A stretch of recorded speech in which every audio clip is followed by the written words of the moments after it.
Hello, everybody, and welcome to MTU Esports. Today, our Huskies League of Legends team is taking on the University of North Carolina, Chapel Hill in the Playfly League. My name is Aiden Skronsky, And I'm John Jernigan. and we're going to be your casters for today. Mm-hmm.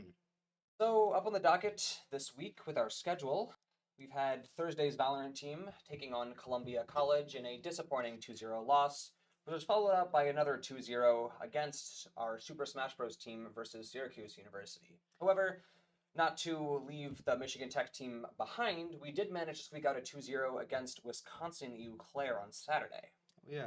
And today is our League of Legends match, of course, against University of North Chapel. And on Tuesday, we got a Rocket League match versus University of St. Thomas. I'm looking really forward to that. Yeah.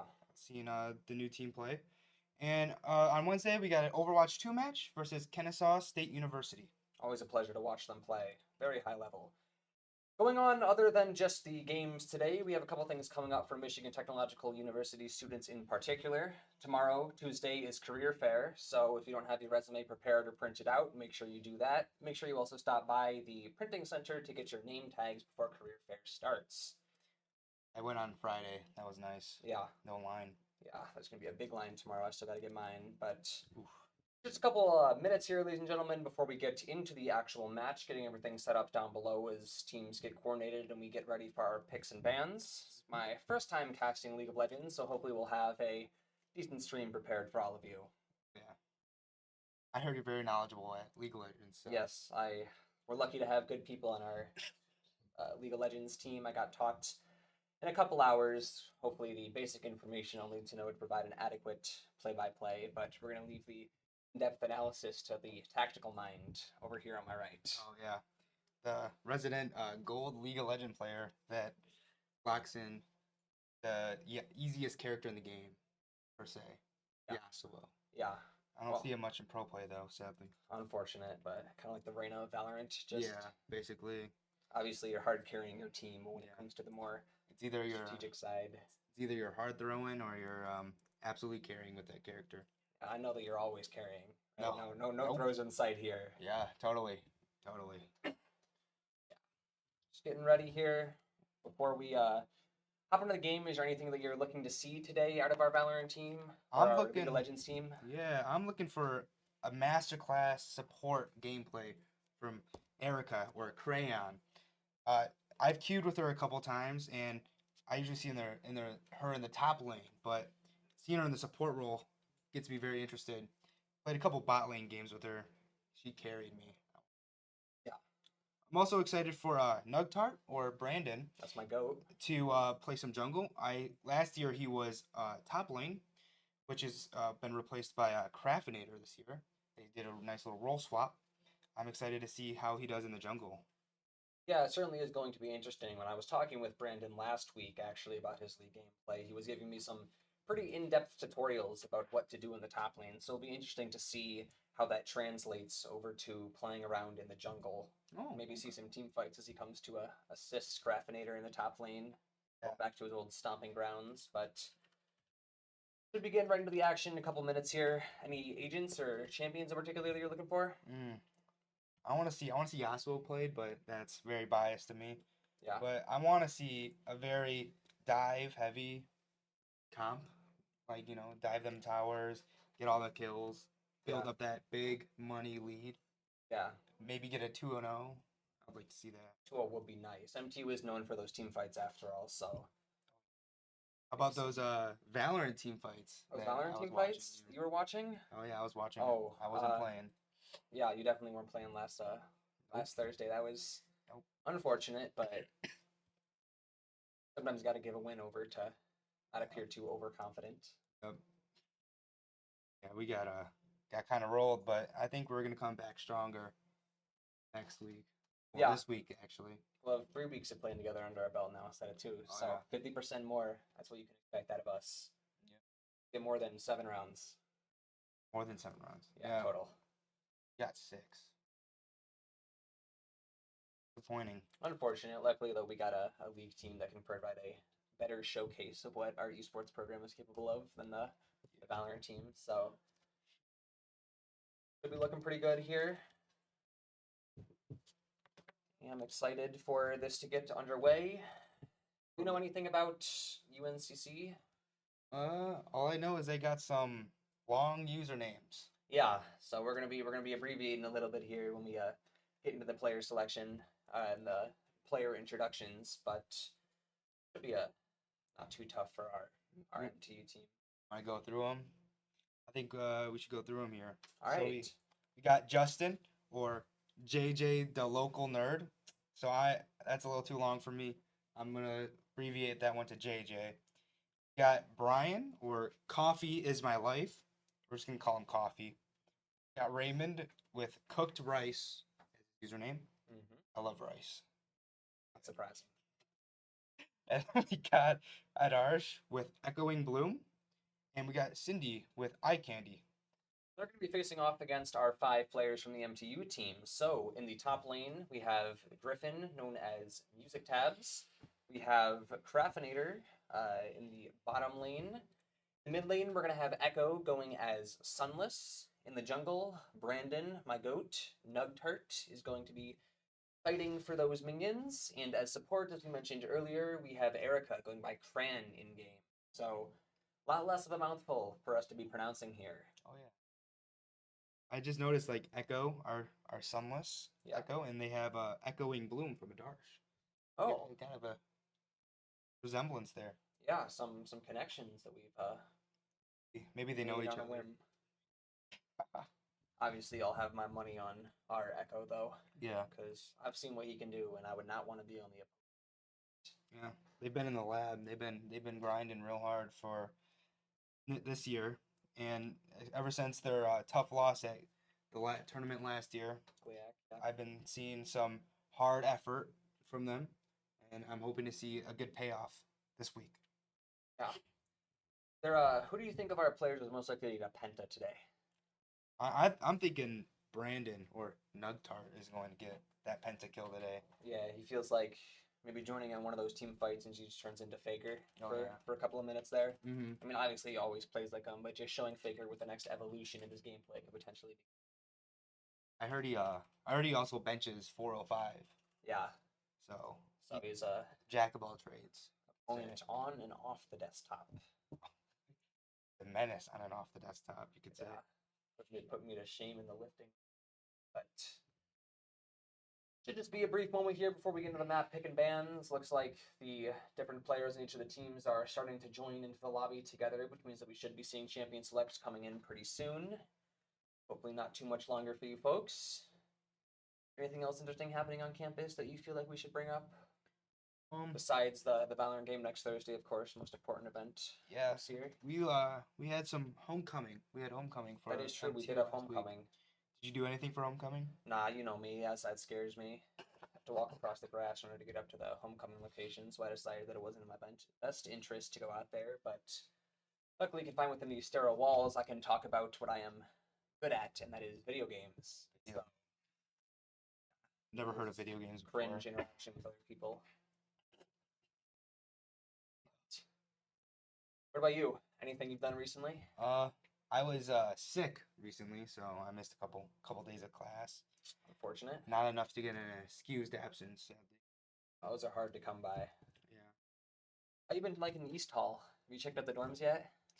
I have not checked them out yet. I really want to, but I usually go out late at night, so usually they're locked. Locked and closed. Yeah. Unfortunate. I do live in East Hall myself, and I would say that is one of the best investments that we have made as a team since then. Looks like we're going to be getting into the picks for champions here, pick and ban. So it looks like NC Chapel Hill is going to start off by banning Rel, which Michigan Technological University is going to respond by banning Talon. And then we got a nice NC Chapel Hill Lucian ban. So they're trying to cancel out the dive comp here. And we'll probably see something to a jungle ban probably from Chapel Hill coming up next, and then Michigan Tech will probably throw out Pantheon. Oh, Pantheon. So they're trying to cancel out the strong early game. Pantheon and Talon are very strong early game jungle characters. Yeah, so like they're scared of NC Chapel Hill's ability to join together for those early team fights before players can level up and get in position with items. But it's like Riven and Ornn going to be banned on each side here. What does that mean?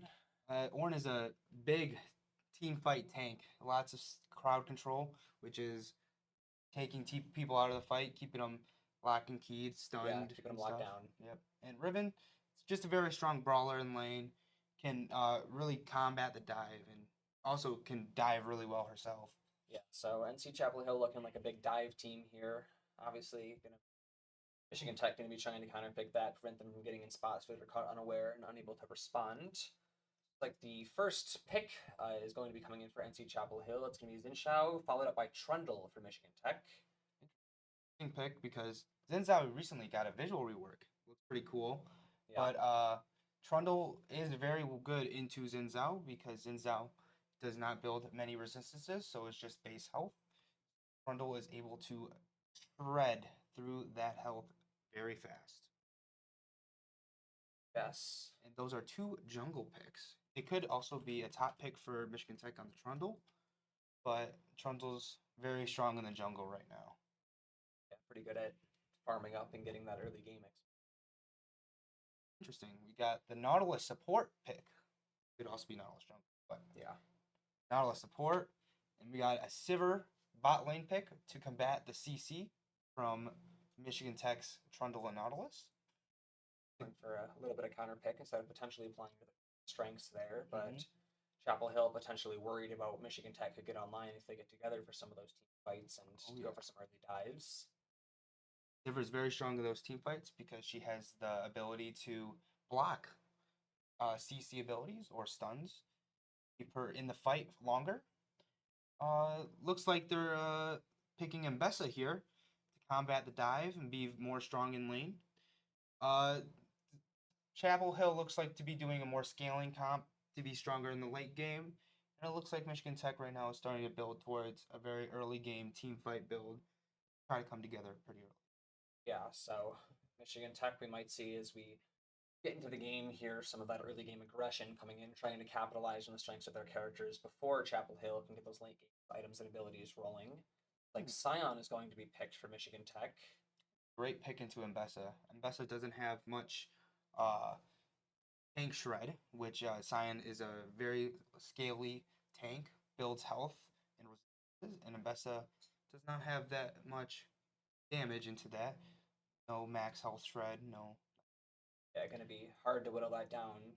Scion potentially with enough HP to prevent the use of potentially a flash to escape fights or things like that. So, yeah.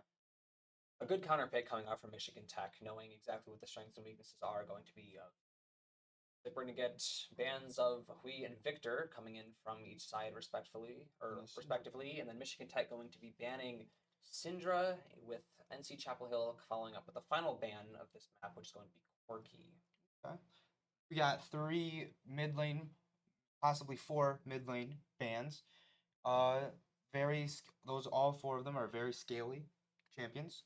Michigan Tech does pick Avaris, which is very great pick into this team. Oh, they may pick Jinx. Jinx to a Jinx. Ooh. He's very scaly as well. Great in team fights. For ramping attack speed when she gets a takedown. He's very strong, especially into that team. Yeah, Michigan Tech potentially recognizing how late game of a build that Chapel Hill is going for and deciding to not go solely for that early game aggression and pick into some characters that are going to allow them to combat that late game aggression. Chapel Hill, who is going to be picking Rise as their 4th. Yeah, Rise, very strong late game character. Once he gets around 3 or 4 magic items. Oh, they're going to pick a Braum support instead. Yeah, hold off on that Rise pick. Braum is a very strong support, blocks damage, really good counter to Jinx, who's very attack heavy, and Braum has a shield that blocks damage and mitigates that away.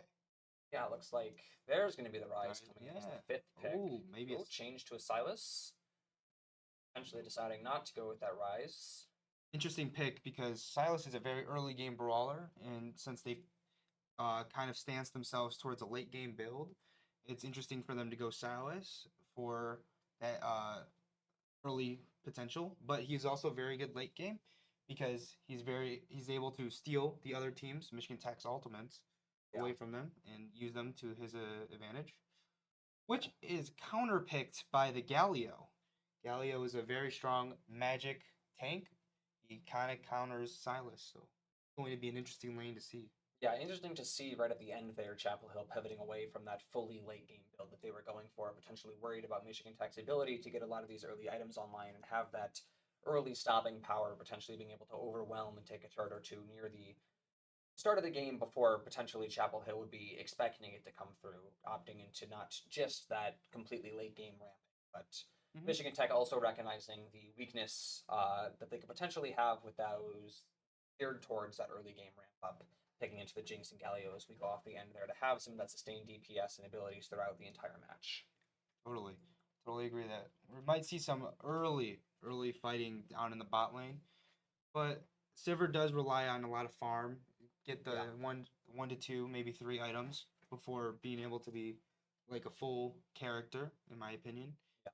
But with Xin Zhao and Trundle being around, I think there's gonna be a lot of ganks, a lot of fighting for priority in the bot lane. Yeah, we'll have to see what kind of early aggression Michigan Tech is going to go for. If they just want to play it safe, farm up a couple items, get their character levels up, or if they want to take advantage of the fact that some of those characters on Chapel Hill do need to get those couple of items online before they can be fully viable. So Mm-hmm. we'll have to see what they end up going for. We should be getting to the game very shortly here for you guys. Looks like our different players are picking their characters in the game now. So should just be a minute or two before we get into the action. Looking forward to this one. Who do you think's gonna come and be the best of the Michigan Tech team? I think it's going to be Brandon. I Yeah. think that he is so well versed in the game. You look at his past rank game, going 11-1, the That is most true. recent rank game that he plays. So, kind of defining the word hard carry. They're obviously not going to be carrying the entire team here, given that everybody is pretty well versed in how to play League of Legends on Michigan Tech. But Oh yeah. going to be demonstrating a lot of that knowledge, I think, in the jungle there, because that is a very important position.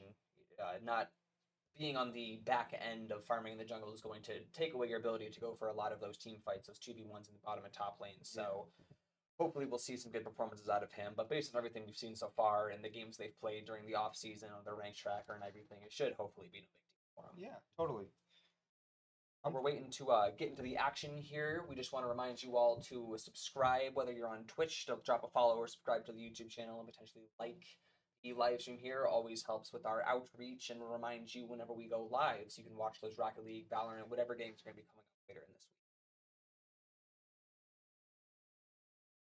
Here, looks like they've got 5 of the 10 agents locked in, the official pick ban here going on in the in-game client. So should hopefully just be another minute before we're all ready and in.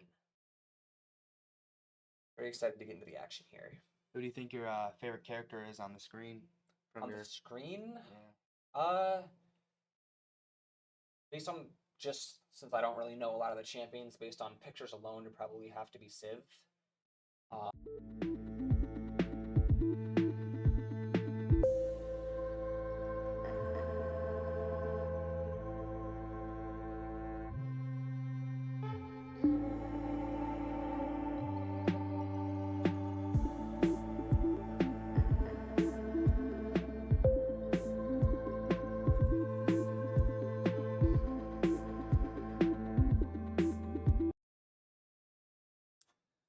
Some technical difficulties there, folks, with some audio issues. Should hopefully have it all resolved by now. As we said previously, we're about to get back into the game. Looks like all 10 champions are now locked in the in-game client, and so we have just 15 seconds here while they finish up preparing their loadouts before we get into the actual gameplay. So, any builds you think Tech's going to be going for with these champion picks? Anything that's particularly strong in the meta right now? We all know how Riot likes to meddle with previously established strategies. Oh yeah. Never leave their fingers off what's good and what's not, but that's Yeah. good for the health of the game, I suppose. So looking at like Chapel Hill's team, Silas usually could go Conqueror or Electrocute. Conqueror keeps him sustained in lane, alive longer. Electrocute gives him an early, strong build, makes him able to fight early, be strong. Is that extra damage on every third hit? Extra damage every third hit. Gives his combos an extra kick to it. Yeah. But I'm thinking of a Conqueror build here for Silas because on the other team it doesn't look like he can really burst or damage and kill people in one combo, so he might go for the long Going for road. the sustained fights. Don't want to be in a team fight with somebody with Conqueror for too long, that's for sure. Yeah. I'm interested to see what Nautilus is going to build as a support. Could go full tank, or could play support and support Jinx on just surviving those team fights, and especially because this Chapel Hill team is dive heavy. Yeah, very and dive heavy. They will be running after Jinx, not walking. Yeah, they're going to be doing everything in their power to take her out of that fight because they know that every second that she's alive and doing DPS is going to be even harder to break through. Totally. So that's potentially where we'll see some of the picks from NC coming in, just with that ability to chase, run down, and finish off the Jinx character before she gets too much going. But we should see some counterplay for that coming up from MTU as well. Scion to tank there, and like we said, Nautilus potentially able to go for that full team help build to keep Jinx alive for as long as possible, so that she can be utilized to her full potential by MTU. Mm-hmm. I would love to see the meme build of Scion going full lethality, full damage. Watching it, him 100 health to 0 health, somebody in one ability is very nice to watch. Yeah, some trade-offs there. You lose some of that tank ability, but certainly it would be something to see from Michigan Tech. That would be a pretty cool moment that I don't think NC Chapel Hill would be expecting, at least the first time around. So Totally. spectator delay of 1 minute and 10 seconds here. About to get into the action, so just hold on tight for that. While we wait, we can read you some of our university sponsors that make all of this around us possible and allow our esports team to play to our fullest potential, which I guess hopefully we'll see Valorant taking advantage of in the coming weeks. First of all, we have Broadway Enterprises. So are you a tech student? Do you need to be close to campus for your classes? I know that I certainly do with my aversion to going outside.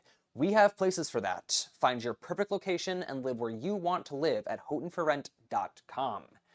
Certainly something I'm going to have to be looking into here, as my ability to stay in these dorms comes to an end at the end of my second year here, so going to be taking advantage of that service, certainly. For all first or second years out there that are looking to not live on campus next year, make sure you get on your apartment booking early. They do fill up, and you will not have that many options if you put it aside, so make sure to get on that, like I said, pretty early. And thank you again to Houghton for Rent for sponsoring our stream here and our program, and for providing such a great service to our community.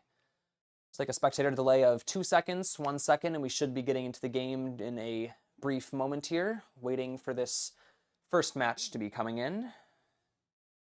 I'm very excited to see this match. How much League have you played?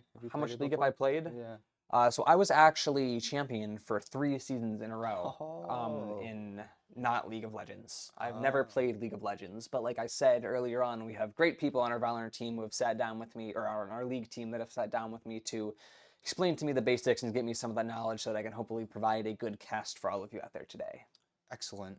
I'm waiting to hear about your League expertise. My League expertise during this competition. That character just shot an ability at that character. Oh, I love it. What a moment. Getting to the action here, we're going to be following Coffee is My Life from UNC Chapel Hill as they head over into that, looks like they're going to be in the jungle. Yep, they're currently posturing themselves to keep eye out for an early invades. Looks like Galio and Silas are going to be staying in lane together. Doesn't look like any early invades are coming in here. Yeah, Michigan Tech choosing not to take advantage of that super early team pressure that their build could provide before Chapel Hill gets those things up and rolling here.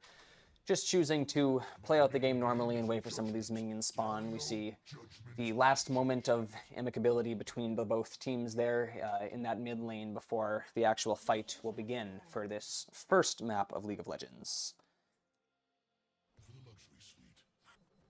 Looks like they're all dancing with each other right now. Yeah, 15 seconds till minions will be spawning in here and we get this action underway. For those of you unfamiliar with the game, if we have any parents watching at home, you can see the minions coming out there, starting to come into the lane. That is going to be the primary source of leveling up for our different agents here. They're going to be going for and attacking the towers, the different players in their respective lanes. You got to be close to those minions when they go down in order to get XP to level up your character and get access to those stat buffs that are going to be coming on later as we get into some higher levels here. An early trade going on for the first 3 minions of the game for the mid lane. Looks like some early fighting here in the mid game. Yeah. Looks like Galio went Aftershock, which gives him more tankiness, makes him live longer and better. And looks like Silas did go the Conqueror, and so he's looking to live a bit longer and have more damage throughout the game. Yeah, both Sunless and the opponent in the mid lane taking a decent amount of damage. They're both backing off to make sure they don't overextend and go down, but we're also going to be the same fight, looks like, happening up here in the top lane with Michigan Technological University with a slight health lead as opposed to Kaga Feet coming in here. Interesting username. Yeah, that is definitely different than what is on the document, Yeah, but I would say it's doesn't a bit really matter what they're called. They're getting diffed by MT right now, so That's true. hopefully we'll see that continue here. More minions alive for UC Chapel Hill in the top lane here, though, so that's going to be something that Michigan Tech's going to have to deal with in these couple seconds up here. Going in for the fight here, Michigan Tech losing that health lead, going to be actually going down underneath Kaga Feet. Age Feet, hard to see from this distance. Michigan Tech going to be getting that level 3 up, however. Both of our mid lane players still just deciding to hold off, farm up those minions for now, making sure that the opponent doesn't stay at full health, but not going to be overextending, as we said previously. However, Sunless actually going in for a fight on Zeka here. He's going to be brought down to 2 bars, 1 bar. This is a big team fight here. Both players at a sliver of HP, and it is going to be Michigan Technological University with the first death on the board. That is going to set them back, hopefully not too much, but going to lose out on some of that early game XP as minions go down there. An unfortunate play coming out from Michigan Tech, potentially overextending just a little bit, but luckily we're still in the early game. Respawn timer is not going to be too long, going to be back on our feet pretty quickly. Looks like Trundle here is looking for a gank here. Yeah. And, a counter gank coming in from Yeah. Zhao. I don't think they know. 3v3. I don't know if Michigan Tech wants to commit to this. Still half HP on Craftinator. Xin Zhao came on through vision, so they are going to fall off. But Nugtar is going to have prio positioning or priority positioning for that Scuttle Crab, which gives an extra buff / vision to that river, which is very important for the bot lane and top lane to know where the other team's jungler is going to be at in that river. Yeah, for those unfamiliar with it, in League, you have the ability to place down what are called wards else on the map. So what you see right now, you can see the entire map illuminated. However, for the different players in the game, they're not going to be able to see what's obscured behind those cover. And so if there's a rock wall blocking your way, you're not going to be able to see what's behind it. And so the ability to place down wards will give you a detection and an alert if somebody decides to step over one of those wards, which gives you early game information on whether or not you're going to be attacked or not. And the Scuttle Crab basically acts as another one of those wards, so just giving your team the advantage by giving you vision and information somewhere else on the map. 2v2 going on here in the bottom lane. Looks like Craftinator and Cran both going to be taking on Coffee's My Life and Dumpling. Low health for Michigan Technological University, but Dumpling going to be backing off after taking some of that damage coming out from Cran. A great response. Both Michigan Tech and UC Chapel Hill going to be getting the level up here, so all 4th level here in the bottom lane. A little bit of healing coming in for Cran, but Craftinator not wanting to overextend too much, given that they are just barely over a sliver of health.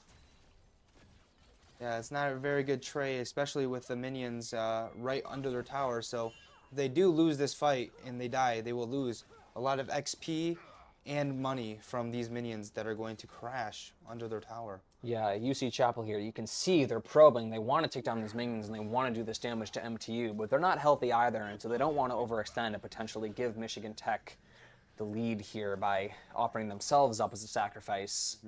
It's like the first dragon is going to be spawning in. We'll have to see what kind of Drake that is spawned. Neither team opting to go for a full capture with the entire team here yet. Still a fight going on in the mid lane.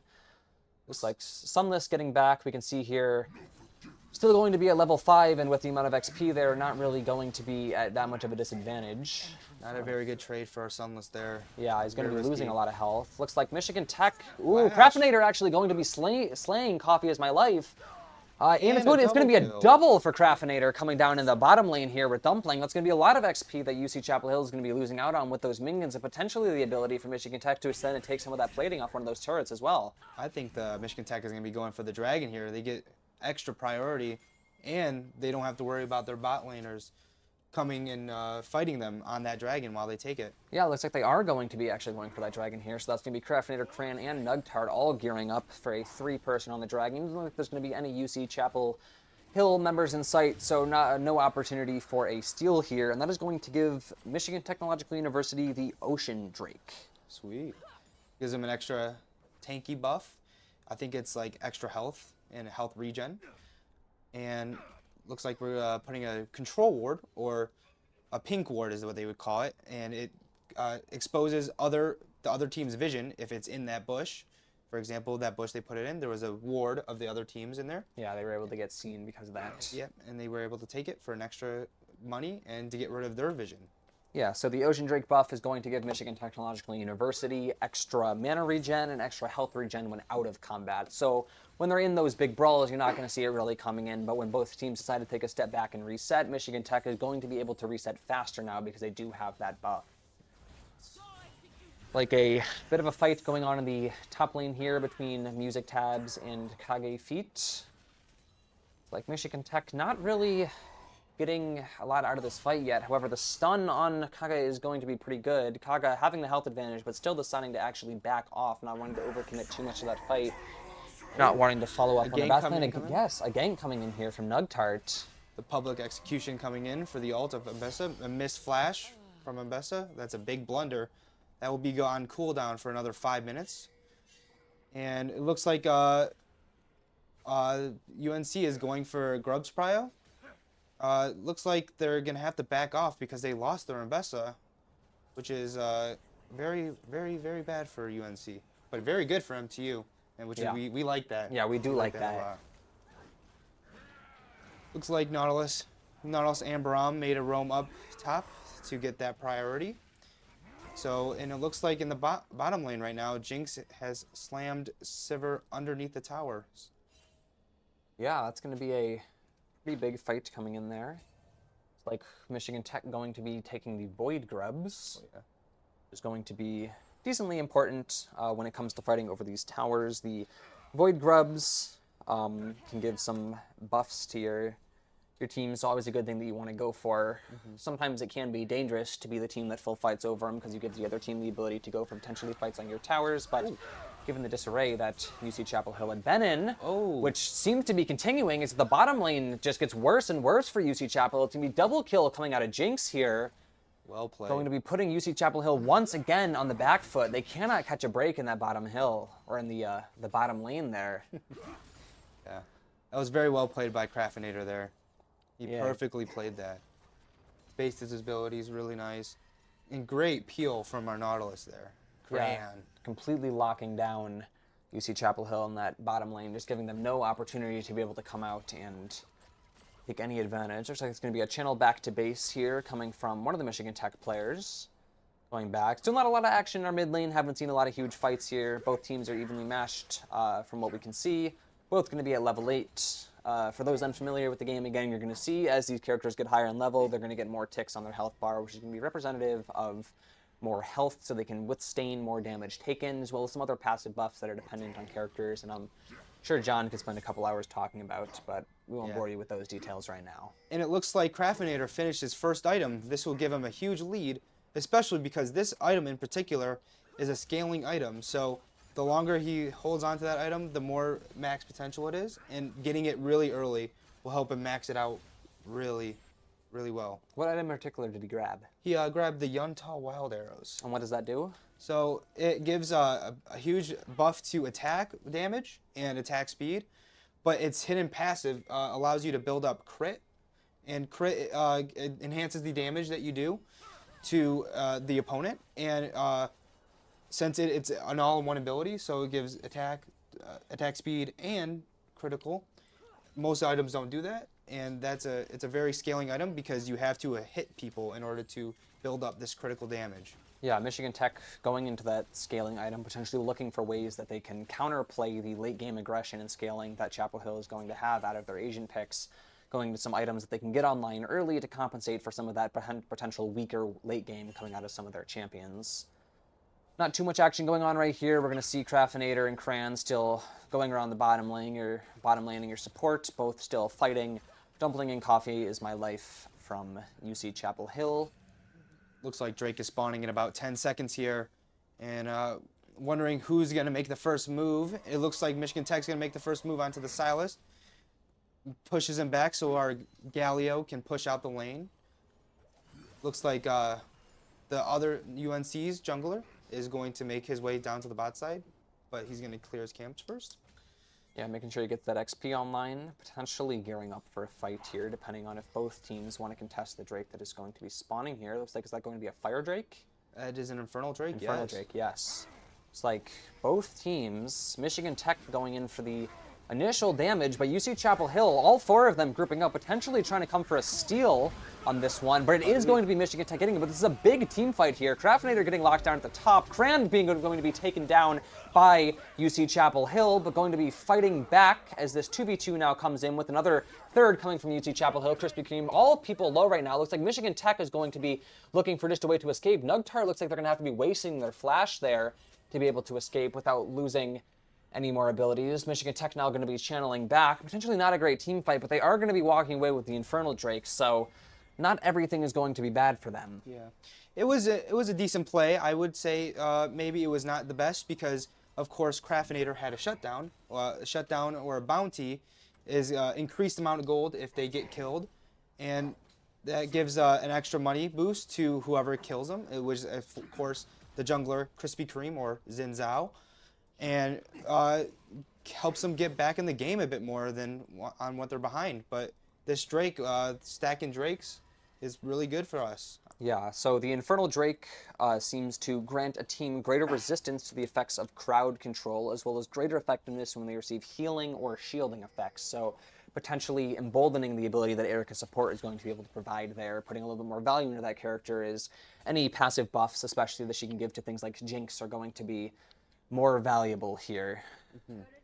So it looks like gold lead for MTU still sitting at about 800, 700, so a slight advantage, but nothing for UC Chapel Hill to be too worried about. We are going to be seeing a fight going on here in the bottom lane again. It's been where most of the action has been over this game. Michigan Technological University with the slight health advantage, making UC Chapel Hill back off to get some of that damage in return, not wanting to overextend too much. It is important to point out here that while both supports appear to be level 9 for Michigan Tech, or for each team, Michigan Tech's bottom lane is a level ahead, level 8 instead of the level 7 for Dumpling here, and so that is going to be a little bit of an advantage for Michigan Tech. So UC Chapel Hill not wanting to overextend too much because potentially losing out on another ability or another time frame where they're unable to farm these minions could be incredibly dangerous, letting Michigan Technological University break away with that level lead here. Same thing in the top lane we're going to be seeing. Music Tab is going to be level 11, whereas KHV only level 10. Looks like the Rift Herald is going to be spawning in about 30 seconds here. The Rift Herald, of course, is like a giant crab almost that you can spawn in if you kill it. Oh, looks like Xin Zhao takes out Nugtar in an effort to get priority on this Rift Herald. Yeah, that is going to be unfortunate for Michigan Tech. Going to be a lot harder now to contest that, given there's not still 15 seconds till Nug is going to be spawning in, and then he's going to have to make his way all the way back. Yeah, this Rift Herald spawns in and charges at a tower that that one desires it to go to. And of course, in these newer patches, there's a thing called Feats of Warfare, and the Feats of Warfare include the first 3 kills. Michigan Tech did get that first feat of warfare there. Yes, they did. First tower, and if UNC gets this, it might be looks a like turret going down from red team here. So that means they don't have to worry about that feat of warfare, which means they've gotten the feats of warfare, which means Michigan Tech will be getting this boots buff, which means they will be able to buy upgraded boots when they cash in their second item, which is an extra 500 gold, but gives a lot more stat boost than what the normal boots would give. Which boots you can buy as just an item to move faster, maybe tank more damage, maybe do more damage. Yeah, an interesting, looks like, unfortunately, Music Lab is going to be getting ganked up here in the top lane. His jungler not going to be able to come and support. Burns his flash. They're going to be diving the tower, and that is going to be UC Chapel Hill coming up with a kill. The flash used by Mbessa, though, that is. Yeah. I think this is pretty all right. Yeah. Looks like bot lane has moved up into the mid lane to farm and be into more of these team fights together. Yeah. Looks like Xin Zhao, or their jungler on UNC, has spawned in the Rift Herald. and they are going to take the top lane tier 1 tower. Yeah, tier 1 turret going to be going down. Just let them walk up a little bit. That's going to be massive damage from the Rift Shroud there, and that's tier 2 tower as well from Michigan Technological University. But Nugtart's going to be coming back, looks like, assisting his team in the bottom lane, or actually in the top lane here, so that is going to be a pretty big kill. For those unfamiliar with the game, the longer the game goes on, the longer the respawn timers are due to characters being more powerful, so it's not going to be another 20 seconds here until Cage Fury is going to be able to get back into this battle. So it looks like the Cloud Drake is going to be spawning in as our third and final type of Drake, which UNC is going to be instantly diving upon, not wanting to let Michigan Tech get 3 Drakes online this early into the game. Michigan Tech, however, TP coming in from Scion. It looks like they want to contest this. yeah, they really want to contest this. It's going to be a huge 4v4 fight. Scion all coming in. Galio all coming in. Craftinator going to be taking down Krispy Kreme here as Michigan Tech appearing to be on top of these turns, but Coffee is My Life going to be fighting back, slaying Nugtar. Craftinator here getting chased by Zekawanabe, and Zekawanabe is going to get the kill on Craftinator, and now another 3v1 coming in for UC Chapel Hill on music tabs. Not really a way to get out of this fight, and he's going to be completely shut down. Oh, I don't know about that team fight. Yeah, that was a risky fight. Hesitating too long when it comes to really diving in there, allowing that control to be taken fully by UC Chapel Hill. I would have loved to see Michigan Tech recognizing when they're not going to have the advantage in that fight and backing off. But now 4 people going to be out of the fight for Michigan Tech, and Nugtar finally going to be spawning in, as well as Cran, leaving just Music Tab is going to be the only one still awaiting his entry into this field. But that was a bad fight for Michigan Tech. They completely lost the gold lead from that. They've gone from being 1K in advantage to being over 1K in deficit now. Yeah. And that's going to be the kill lead as well, retained for UNC here. Some of that late game aggression coming in as we get closer to that late game, I should add. Really the strength of UC Chapel Hill's build showing itself. Michigan Tech unable to dominate those early game team fights anymore. Michigan Tech going to be regrouping here. Craftinator, Cran, and Nugtart all going to be grouping around just under the mid lane here, potentially talking about what's gone wrong here. They still do have the those feats on their side. They still do have both the Infernal Drake and the Ocean Drake, but a lot less of an advantage here. Kind of a misplay with that massive team fight. It's going to be harder for them to get back on their feet here. Looks like they're going to be resetting, just trying to farm back up, try to regain that gold lead, maybe look for a mistake or two on UNC's side. Yeah, they're not going to want to be going for any more massive fights here. It looks like Cage Feed is going to be getting ganked here by Nug and Music Tabs. But a bad pole placement by Nugtart there, yeah, which allows them to get out. Yeah, that's going to be unfortunate, potentially a missed opportunity there. Yeah, missed opportunity there to capitalize on a mistake by Cage Feed with that overextend into 2 people. But vision on Zin's on their enemy jungler, maybe, or maybe not. Yeah, it looks like he is going to be. They should have taken advantage of that. Yeah. Come on. Got a 2v2 here. The Atacon has spawned at the bottom. Gives big stat boost. It also gives extra true damage. True damage, of course, being it's damage that is ignores armor and magic resistance, which means for tanks they take more damage if they do get this buff. So that means Crayon and Music Tabs will be in big trouble if UNC gets this here. All 5 Michigan Tech in that bottom lane now with 1 channeling. Sunless is actually going to cancel the channel. Looks like they want to go for a big team fight here. This is going to be a 5v5 if they do end up committing to it, which could potentially decide the entire game here if they get too far in the weeds. Looks like both teams, however, consent to just play on different sides of Atacon here, trading damage back and forth, waiting for each team to hopefully make a mistake so they can capitalize, push them off, and get that Atacon for themselves. Yes. Michigan Tech going to be at the disadvantage when it comes to the health lead here. Looks like the Scion has, not Scion, Silas is coming around the bottom side. He did steal Trundle's ultimate, which means he will do more damage, increased damage, and will shred armor and magic resistance from the tanks. And it looks like everyone is dispersing away from the Otacon right now because they are wasting, both of them are wasting time. Big team fight coming in. Yeah, wait. Hold on. Galio coming in. Zinzao all coming in. Nugtart is chasing down chasing the Krispy Zinzao. Kreme. That's going to be, oh, that heal coming in, but he is going to finally take him down. However, Nugtar now going to be getting ganked by both Coffee's My Life and Dumpling, with the rest of the team coming in to Jinx on a subscribe. Coffee's My Life is going to take down Nug, but this is still a triple kill for Jinx coming out here. Ooh. Chapel Hill running, hopefully trying to avoid that quad or even potentially a penta. That's going to give Michigan Tech complete control over Atakan here. What happened there? Was that a mistake from UC Chapel Hill? Yeah, it looked like the bot lane, Braum and Sivir chased after Nug after he killed the Xin Zhao, and the other team over, and that's going to be an ace coming in for Galio here. What a play! That is going to be a massive blunder for UNC Chapel Hill. That's Atakan secured for MTU. Yeah, that's going to be a massive buff. It's hard to see here a way for Michigan Tech to at least let their advantage slip. They've regained that gold lead, now 1.2k in the lead, and UNC Chapel Hill going to be kind of staggering here, wondering where did they go wrong with that overcommitment to that team fight. It started off as what potentially could have been a good punish on Nugtard for walking in and, killing one of their members there, but Jinx just deciding that they're going to play their own game. Yeah. They're going to show why that this agent is so good when it comes to that damage. In that team fighting. Just completely shutting down UNC here. Yeah. That is going to be a big play coming out. Michigan Tech still with that gold lead. Tower health not great for Michigan Tech on both those sides there, but they've got to be feeling pretty good after that fight. Yeah.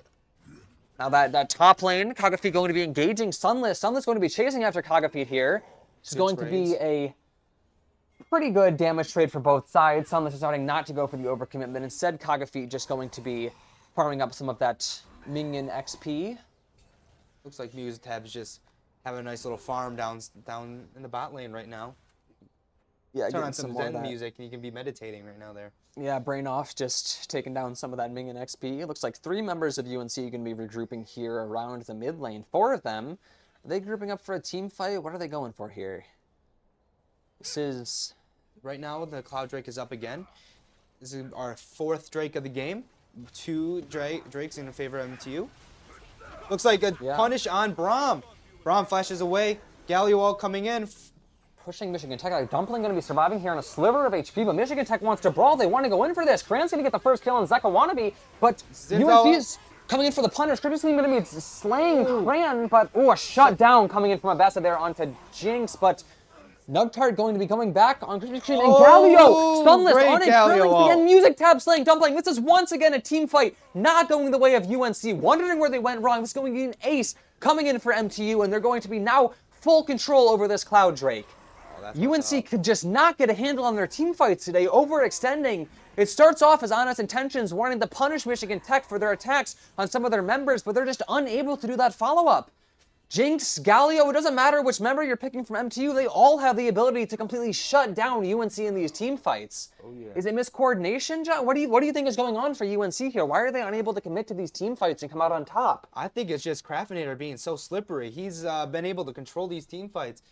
It looks like UNC is just desperate to get to him. They used Mbessa ult and Xin Zhao ult to try to dive Jinx in that back line, and they just couldn't because of the peel of Crayon and Galio ult being so immense.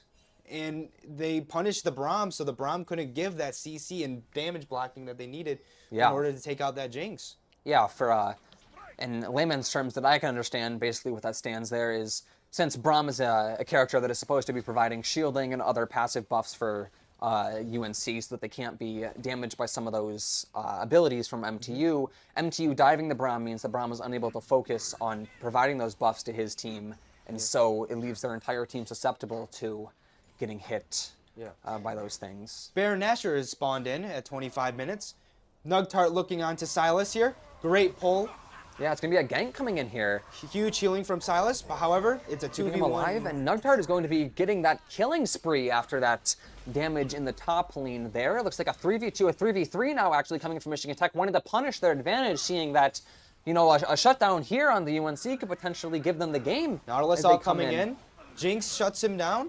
Craftinator going to be slaying Dumpling. It's going to be a 3v2. UNC running for their life. Coffee's My Life left on 2 bars. UNC having to decide here. Do they give... They decide to give up the turret. Top tier 1 is gone for UNC. That's going to be Baron for MTU. They're going to have it. Yeah, Michigan Tech going to be extremely happy with this, how these fights are going to be going, buff after buff. it really just seems here it's been these overcommitment on these fights by UNC, just giving MTU the ability to punish them and then go for these variants. If I was UNC, I'd want to see a little bit less of this full commitment to these full team brawl scenarios, maybe a little bit more of pushing and prodding as MTU goes in for those buffs. Definitely. However, Michigan Tech potentially the ability to even change their playstyle off that, because Michigan Tech right now, they have a massive gold lead. They are over 5,000 ahead, so they have a lot more items on the board now than UNC is going to be able to. So in this situation, do you think that MTU would opt to really fight hard for a lot of those buffs, maybe go in for those Drakes, for those Barons that they spawn in so they can make their lead even further? Or do you think that they're content to just sit by and punish UNC as they go in for them, because Michigan Tech knows that they have a lot of those buffs already on the field? Totally. I feel like Michigan Tech is going to push out these lanes here because they have Baron buff. And Baron buff gives extra health to minions and makes them more powerful, so breaking these turrets are going to be much easier. And also gives them a slight damage buff. So as you see, the Galio is going to be trading with this Silas here. And as these minions come in, they're going to be coming powered. Nugtar coming in with a gank.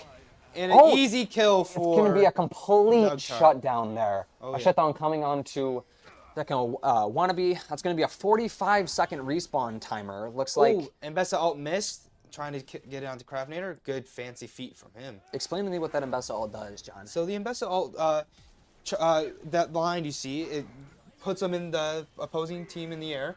So since he was going for Jinx, it would put Jinx in the air. Hold on here, big team fight coming in. Craftinator are going to be slaying Cage Feet. That's not going to be good. This is Michigan Tech fighting over that mid tower. And they get that mid tower free because that's that going to Baron be coming buff. down incredibly easy. That Baron buff really showcasing its hand there, and that's going to be 4 members of MTU spreading onto the inhibitors here with just Dumpling and Krispy Kreme to be able to defend. Sunless going to be slaying Dumpling. Craftinator destroying a blue inhibitor.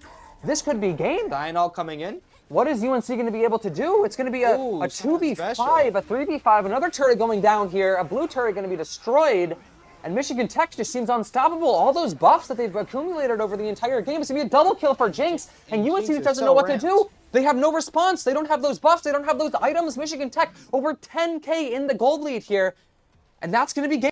That's going to be game. That's going to be a decisive victory coming out from Michigan Tech here. That was very interesting. We saw a lot of kind of close fights there earlier in the game, especially with that first really decisive fight going in for UNC. But Michigan Tech just given the ability to steamroll as those fights come on later. It looks like, I don't know about you, John, but for me, it was really Michigan Tech's ability to not overcommit to those team fights there after that first attempt. There was that first team fight coming in where they overextended a little bit, lost 2 of their members down there in the bottom lane. But after that, they really just had their 1v1s, especially Craftinator, just getting those early picks on members of UNC. And then UNC perhaps a little bit over-eager when it comes to the punish and those 2 massive team fights going the way of MTU because UNC just didn't know when to back off.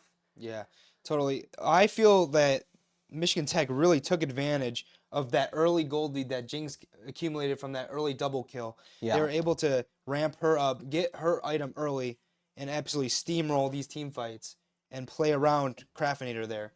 It was masterful, I would say. Especially when, towards the end of the game, where UNC is getting desperate for these, trying to get these picks. Yeah. So they can get these buffs, because they're 5k gold behind, so that's about 2 items worth of gold. And they just couldn't get their hands on Craftinator, and he's just outputting that damage.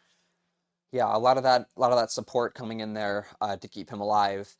I don't know about you, but I think I would have to go for Craftinator's MVP for this. Oh yeah, definitely. For this, not just because of the fighting power that he was bringing when it came to MTU's brawls, but just as John mentioned a moment ago, his ability to stay alive there, knowing just how far he can push the amount of damage that he's doing to UNC here without overextending. Because if he does end up going down at the beginning of some of those massive team fights, those 2 huge team fights as we saw, this could have been a completely different game. Because if UNC manages to go 1-for-1 in one of those fights, well, now all of a sudden they don't really have that same motivation to overcommit. They don't really feel the need to go in and get that punish. But because he was able to be so slippery and just escape from those fights, oftentimes on just a sliver of HP, UNC feels kind of desperate to avenge their fallen teammate, feeling like they have to commit perhaps more than what would be reasonably expected to some of these team fights, and that ended up being their detriment. So I would have to give him the MVP for this first map. I think the hidden MVP kind of here is I would say Sunless or Echo. His Galio gave a lot of crowd control, gave Jinx more reasonable room to roam, Yeah. and also gave those ults, big ults from him. Yeah, a Gave lot of shutdowns oh there. yeah, That was pretty good.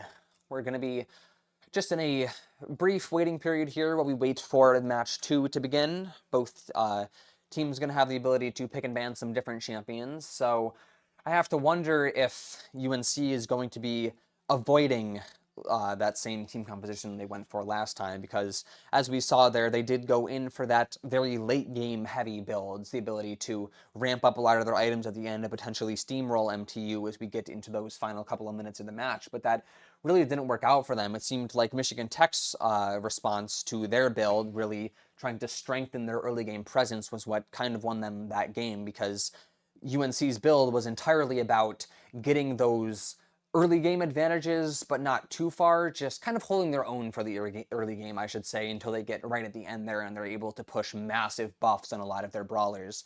But because they were just on the back foot for pretty much the entire game, except for that early team fight in bot mid, they never really had the opportunity to there. And some of those counter picks from MTU, like Jinx, to be able to provide that sustained damage and not rely solely on that early game aggression, really proving their worth in a lot of those fights. So UNC going to be looking to defend their stolen honor in that first game here, as we're a couple minutes away from getting into that champion select for the second game. And Michigan Tech going to be looking to continue that, quite honestly, dominant streak that we saw there in that first game. UNC having to rely on some of those gold bounties at some points, and Michigan Tech only really having, I think, a couple minutes in the game where they were ever at a gold disadvantage. yeah. That really botched team fight that they did for that dragon earlier in the game Yeah. definitely looked very sketchy there towards that side, because especially since they lost their gold lead, they UNC could have definitely snowballed that lead and made it a different game than it was what we saw right now. Yeah, just a couple missed opportunities coming out from them there. And I guess while I'm taking a drink here with some of our Gator merchandise, I should let you guys all know about University Images. Are you looking to spice up your style, potentially get a jersey to support your favorite esports team despite our Valorant team's performance? Unity Images is your official headquarters for authentic Michigan Tech Huskies apparel and wear. It is university owned, it is university operated, it is University Images located in the SDC. Or go to bookstore.mtu.edu to get some of your own merch today. I know that a lot of the stuff, especially the stuff we're wearing right now, is extremely comfortable.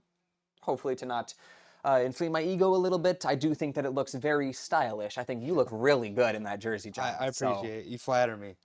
I enjoy it a lot as well. It's very comfortable. Shows off my muscles. No, I'm kidding.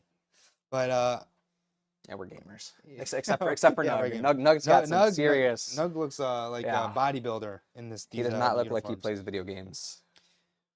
But what are you thinking about this next game? What do you think they're gonna look for?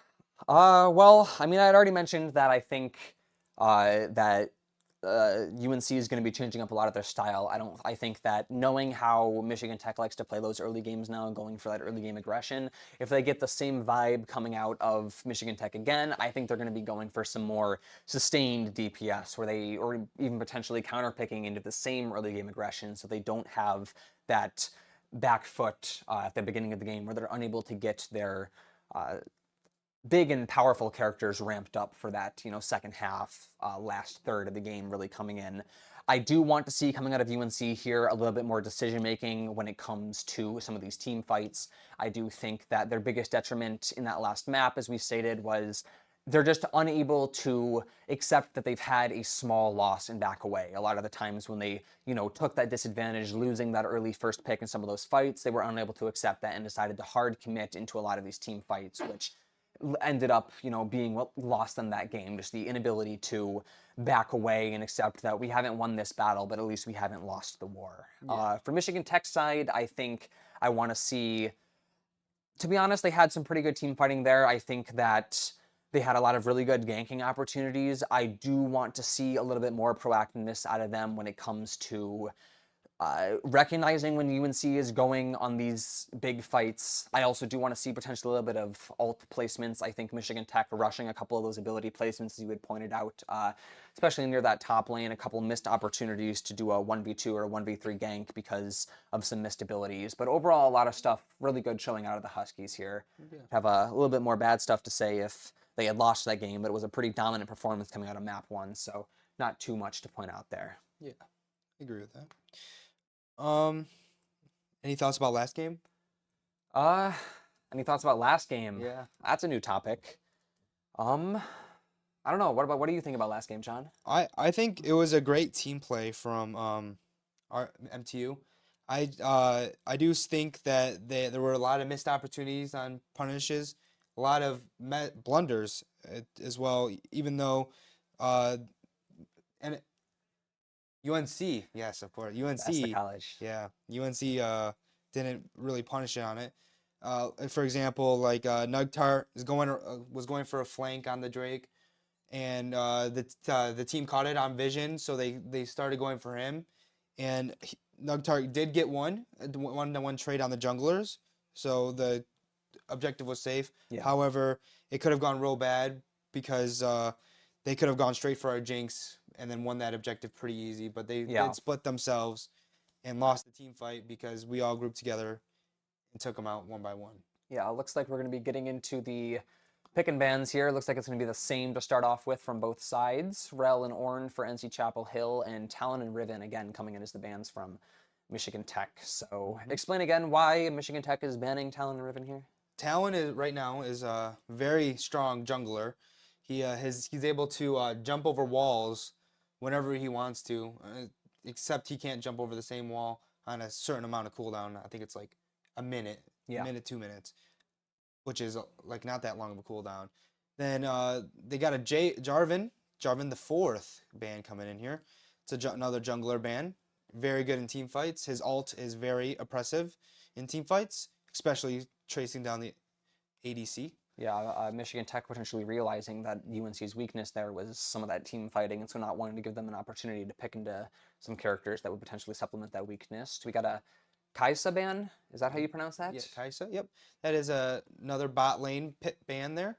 She's a very good carry. If she gets that momentum going, she's able to shred the other team.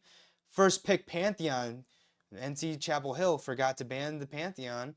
Looks like Nugtart's gonna go a nice little Pantheon. That's what he went on his 11-1 game to carry the team. Yeah, potentially not wanting to let Craftinator steal the show on this game, wanting to put his foot down and say, "It's all right, guys. My back doesn't hurt that much. Climb aboard." But what are Pantheon's strengths right now? Pantheon's strengths is his stun. His stun stuns them for a couple seconds and also deals damage at the same time. Yeah. And he also is just very early, oppressive, and able to do his own damage. And his ult is basically like a Galio ult, but it's able to go basically across the map without a target. Ah, yes. So it can be used in place of a teleport, I guess, if you really needed to. Basically. And then we're going to have the first pick for NC Chapel Hill being Varus here. Along with the Graves jungle, and a Varus bot lane. Varus is a very strong tank shred. So looks like MTU is going to pick a Hui and a Seraphine. Seraphine support being a really good enchanter and very oppressive to the Varus because her be able to poke and just get damage and sustain and root people. Got an Akali coming in from Chapel Hill. Very aggressive on the Hui. So actually Hui's counter, in fact. Yeah. Hui's not able to fight this brawly dive assassin. Hui's more of a scaling, just like control the field mage. Yeah. An Ashe band coming in from Chapel Hill. Ashe is a very good band because it looks like Michigan Tech is aiming towards a more CC or stun comp. Yeah. To keep the Varus out of the game. Mordekaiser banned for Michigan Tech. That's a very interesting ban. I don't think, in my opinion, Mordekaiser is like strong, but yeah, not. I wouldn't say team fight strong. Yeah, I mean, as the resident league expert, I'd have to agree with you. Yeah. He's not exactly the greatest when it comes to those team fights, but still Michigan Tech potentially noticing something with NC Chapel Hill's gameplay that leaves them cautious of leaving him in the pick pool. And it's going to be a Corki ban coming for NC Chapel Hill. Can you explain those two bans there? Yeah, the Corki ban? The Corki ban is very good because Corki has a lot of utility and damage and is able to carry by himself early and late. It doesn't matter when. He's just very good to keep control, which is what Michigan Tech is pivoting for. Gwen ban coming in for Michigan Tech. very good ban because Gwen is very, very strong late, and it's also a big lane bully for the top lane, or maybe even the jungle if they did. Yeah, Michigan Tech once again looks like a little bit wary of NC Chapel picking into one of those late game builds again. We got Gragas coming out for NC Chapel Hill and Jace from the hit Netflix show Arcane going to be coming in for Michigan Tech here. Can you explain those two? Yeah, Gragas is very good at sustaining in lane, being able to farm, but he's also very good at diving towers. He's also got a lot of crowd control, so he's able to peel his bot laner. He's also able to sustain his zone. We also got a Gnar. Interesting, a Gnar coming in, maybe, and a Jace. The Jace is an interesting pick because looks like they're gonna run poke bot lane, which is just trying to use their abilities to make sure the bot laners can't really do anything. Yeah, not letting him get that upper hand. And the Blitzcrank is coming in to counteract this poke in because it's probably going to be a Hui and Seraphine bot lane, and Varus and Blitzcrank on the other on NC's side. Yeah, what are Blitzcrank's strengths right now? Blitzcrank's strengths right now, it's able to pull in an enemy character, and then another part of his combo would be to knock him up, and then his ultimate silences them, so they won't be able to use their ability. Yeah, And so Hui is very ability dependent, so it's going to be very interesting to see how Michigan Tech really combats this counterplay. yeah, I wanna point out that NC Chapel, a couple of those, as you had mentioned, team fight heavy agents or champions that they've been picking into here, and that's gonna be pretty important. Potentially some quick reflection from NC Chapel coming in here to know that those team fights last game didn't exactly go their way, and potentially wanting to keep some of that aggressive play style while picking into some agents that are going to be a little bit better when it comes to that crowd control and being able to deal with these massive 3v3, 4v4, or potentially even 5-on-5 team fights coming in here for some of these objectives. Yeah, and it feels like NC Chapel Hill is going for comfort picks because there's not a lot of good team combos that I'm really looking at other than maybe Varus and Blitzcrank coming in here. Yeah. Uh, Graves is very good at they may look to be very aggressive on the bot lane, make sure Craftinator doesn't have his same rampage that he's going to be on. Good luck with that.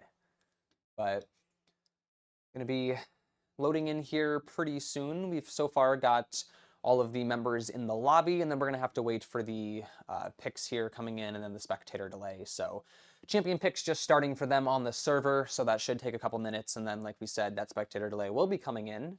Who's your favorite character in Arcane? In Arcane? You spoke about Arcane. Ooh, that's a tough one. Well, I mean, I don't want to be basic and just say like Vi or Jinx or somebody. I don't know. I really like Echo. I'm not gonna Echo? lie. That no spoilers, but that alternate dimension Yeah, or alternate like reality that they went for in the I like second that a season lot. there. That was pretty sad.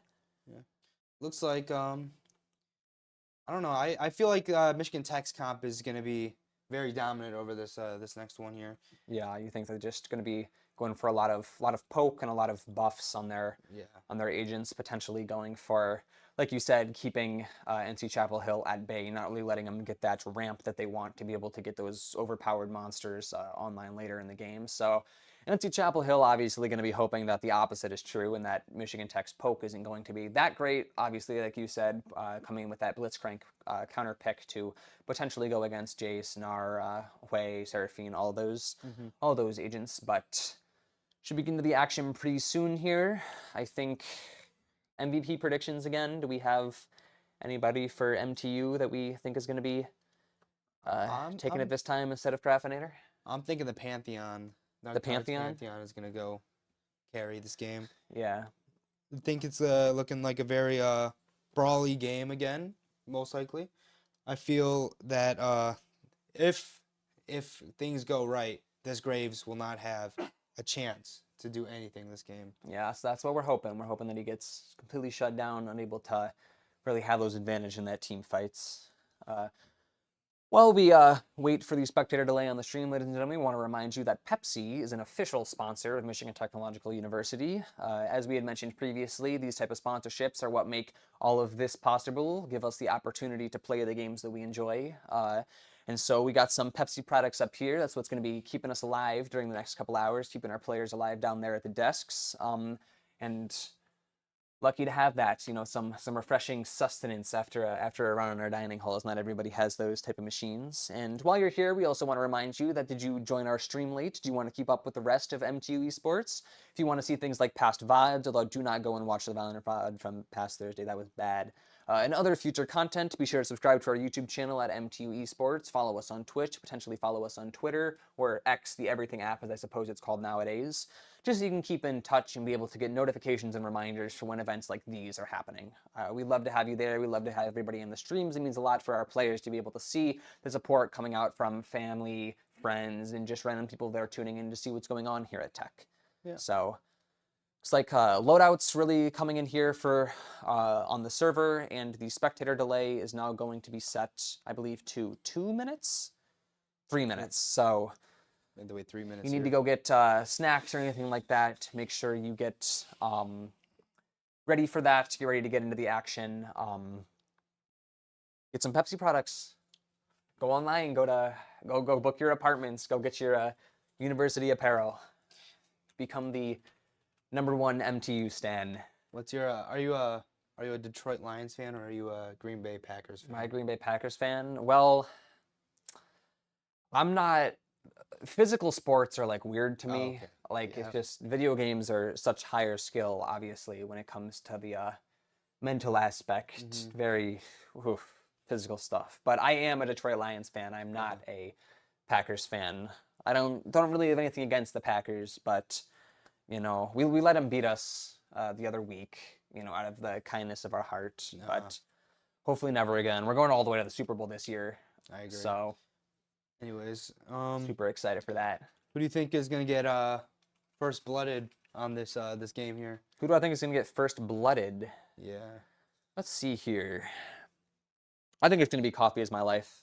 Yeah. I think that they overextended like 3 or 4 times last game. That was a lot of the that was the person who I felt like was going down a lot, leading to UNC feeling like they had to commit to a lot of those team fights. So hopefully they can get it in check, get that tilt out of their head, and just play with a clear conscience. We'd rather have well, obviously, we're not biased at all and definitely don't want MTU to win. We do want to have a good game here. We want things to go along. We want you to see some good gameplay, some structured gameplay coming out from both sides here. Looking for a good fight. A stomp is never fun to be both watching or be on the receiving end of. So Yeah. hopefully they can get that overextension under control and we can see some really nice extended brawls here between MTU and UNCC. Yeah. It seemed like Coffee was not very happy throughout half the game. It looked like he was just making some brash decisions to get the game over with, in my opinion. Yeah, really having that GG go next mentality that didn't appear to be shared by the rest of the team, and potentially making some of those blunders. But they did have a lot of good fighting as a team. I'm sure the team was like, hey man, no worries, you got this. Like obviously he's competing in this league, he's got to be a good player. He knows what the game's about. So like we said, hopefully should be a good game coming up here for game 2 for you. Looks like our spectator delay has just finished wrapping up, so we should be jumping into the action in just a couple of moments here as we wait for the game to load up. And let's get into it. I'm excited. Hopefully, yeah, we'll have some 2-0 for Michigan Tech would be very nice, going from 0-2-0-2 to 2-0-2-0. Just finalizing their builds here as we wait for the stream to swap over here. Get into it. Players spawning in right now, going to be making their early game choices, heading to their early game positions, waiting for you guys to be able to see that reflected. Should be coming in any moment. And here we go. We're off into the action. Looks like UNC is gonna look for a invade into the bot lane jungle of Michigan Tech's. And as we see, they're going to look for a nice hook on maybe Craftinator or something. Looks like they're positioning the bottom tri-bush. Ooh, very sneaky. Yeah, all 5 from UNC grouping up together here. Deciding potentially they want to go for an early invade. Going to be roaming around bottom lane. Craftinator are going to probably be getting vision on Good poke by 1, Craftinator. maybe 2, but Michigan Tech, so far it seems unaware that every single person on UNC is going to be playing together here, although it actually looks like they've split up a little bit. The 2 bottom laners, the support and the bot lane going down together there. Zeka Wannabe going to be stationing himself in mid lane as they decide to spread out. Potentially they were looking for a little bit of early aggression if they could catch a player alone, but not going to be finding it. So Looks like that invade was also shut down by the early vision that Michigan Tech put down in that bush that they were going to walk into. And it looks like Blitzcrank is coming back in with, he has Ignite equipped. So that means he's going to have some early damage on to the opponent, aka us, Michigan Tech, and hopefully try to be more oppressive. yeah, explain what Ignite does. So Ignite, you just point and click, and it does like 80 to 140 true damage depending on what level you are, and it's just free damage, and it's able to, it just goes over a couple, like 4 seconds, so it's just free damage and could help you secure a kill. Yeah. What kind of trade-offs do you have to make to be able to pick up into something like that? So for supports, what you're missing is you're going to be missing.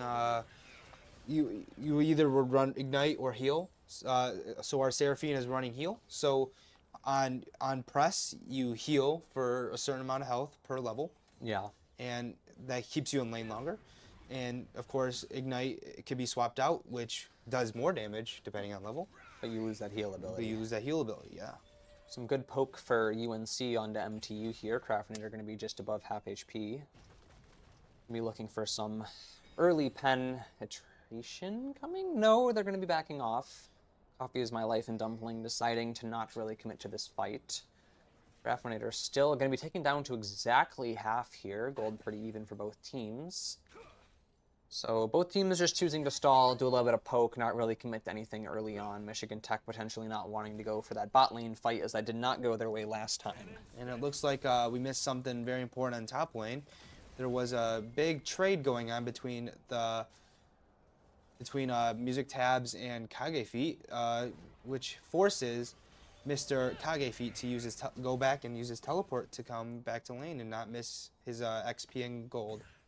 Yeah, looks like still some more poke here down in the bottom lane for Michigan Tech. Kren and Craftinator still going to be fighting against Coffee and Dumpling. Both just choosing to trade some damage here, trying to get that minion XP while also looking for opportunities to be able to go in. Looks like nobody's going to be taking anything yet. Coffee is running low on mana, so he's going to have to either go back or just not be able to use abilities and hope that Michigan Tech doesn't start a fight here. Yeah. It's like nobody coming down to assist quite yet. It's like Graves is on the top side of UNC's jungle, and our Pantheon is in the bot side of our jungle. Pantheon coming through vision, so UNC is going to be backing up so they don't get ganked. Drake is coming up in 32 seconds.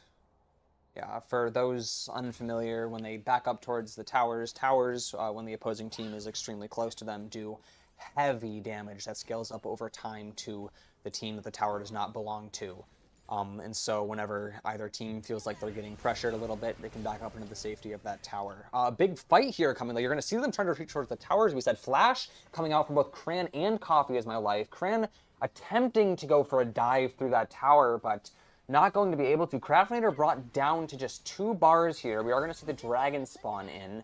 Michigan Tech, they really wanted that punish on the Coffee, but they're not going to be able to get it. It is going to be a little bit of tower damage, though. So not all bad, but Craftinator not wanting to overplay his hand here. Both mid lane players also going to be pretty low. We're going to see a channel come in from MTU here, low on health and mana. Looks like Nugtar. Oh, he wants to go for the fight on Zeka Wannabe. Cancels the aggression. Back. Ooh, Craftinator almost brought down there.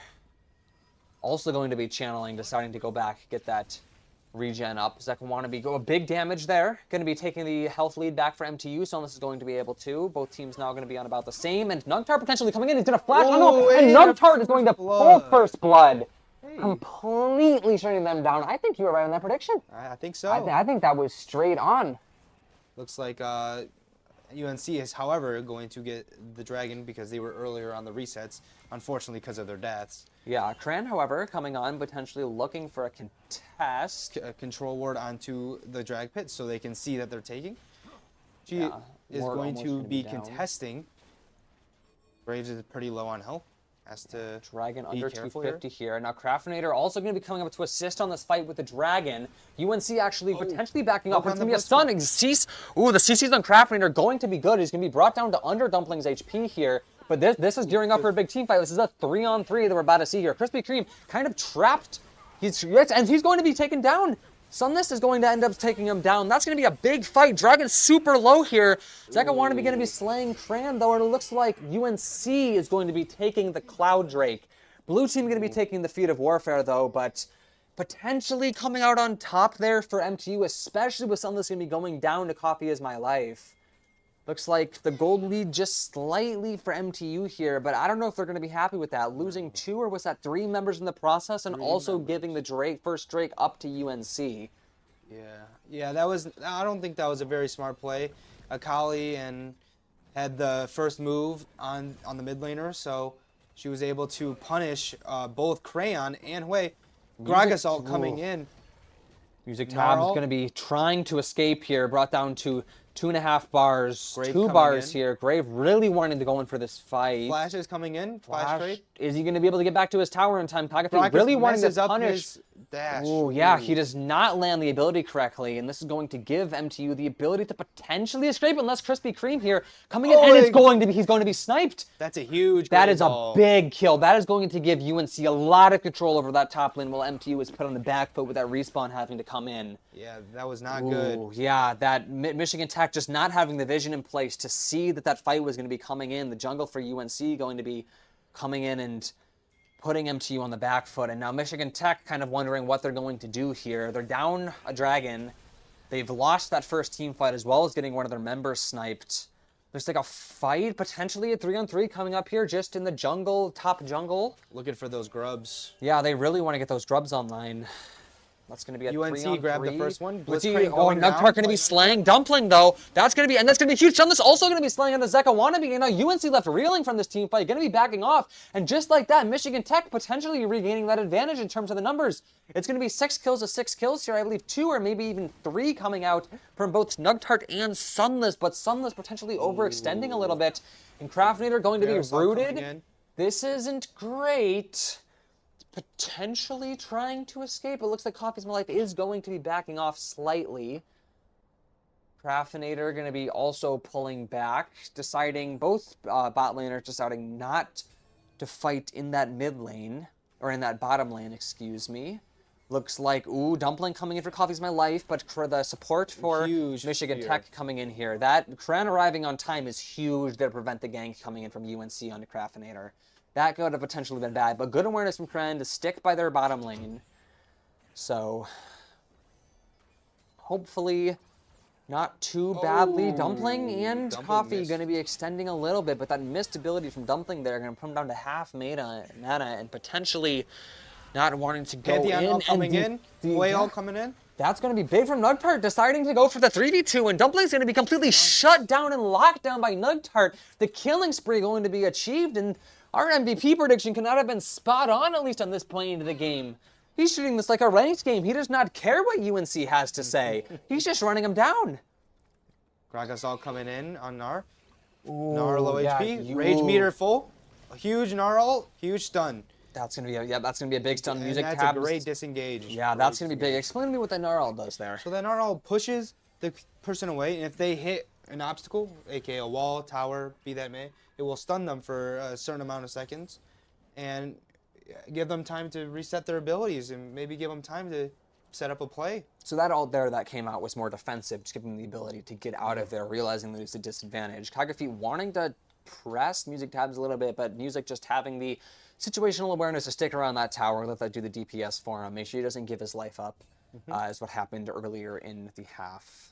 And going back to that bot lane fight was very good because Nugtar got the comm that Varus used his ult not too long ago, so it was on cooldown, and that's a big CC ability. Huge dive coming on. Coming in here, it's going to be completely great shut down game. into Cogfeet. That is potentially an overextension, potentially a bad ward placement. It looks like UNC had the vision that the MTU jungle was coming up to assist on that top lane fight, but just unable to get out in time. Potentially playing too close to where that ward was placed. Nugtar going to be chased by potentially 3 here. Going to be left alone, though. I guess UNC getting the info that Sunless is going to be coming up. TP coming in on Gragas onto the Ooh, a top big lane. 3v2 turning into a 3v3. Huge Cran brought down, charm. but that heal, as you said earlier, showing its worth. Cran on 2 bars. Dumpling also going to be there, and Sunless is going to be taking down Dumpling. We're going to be seeing Coffee of My Life also slaying Cran, and Craftinator also going to looks like getting shut down? Potentially? I can't tell if he flashed out. No, it is going to be the double kill coming in, and so MTU is kind of getting their kill that they had neutralized by UNC there. A good shutdown near the bottom lane coming back from UNC. If MTU had been allowed to escape that position, it could have been potentially bad, giving them control over the stuff that was spawning in, but that proves not to be the case. Looks like UNC is going to be contesting this tier 1 tower a little bit. They're also going to be taking the Mountain Drake. So that is a big deal. Yeah. That is going to be problematic for MTU. They're going to be at a 2 Drake disadvantage now. We're going to see the, what is that? Oh, tower dive coming in from Gnar. Ooh, he's Couldn't quite- so close Oh, to that was a bringing him Gnar. down. Gnar ult coming in just to clear the way.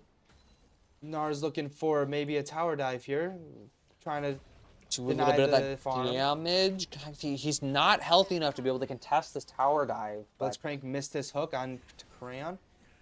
still a 2v2. What was that Oceans Bring Life that flashed on screen there? So, Explain to our yeah. audience what that means. So after 2 dragons have been taken, the game is going to be based off of a couple dragons. Like say last game was a Cloud Drake, was the Soul was the third one, and that's Yeah. going to be the dragons for the rest of the game until they collect the Soul, which will give them a huge stat boost.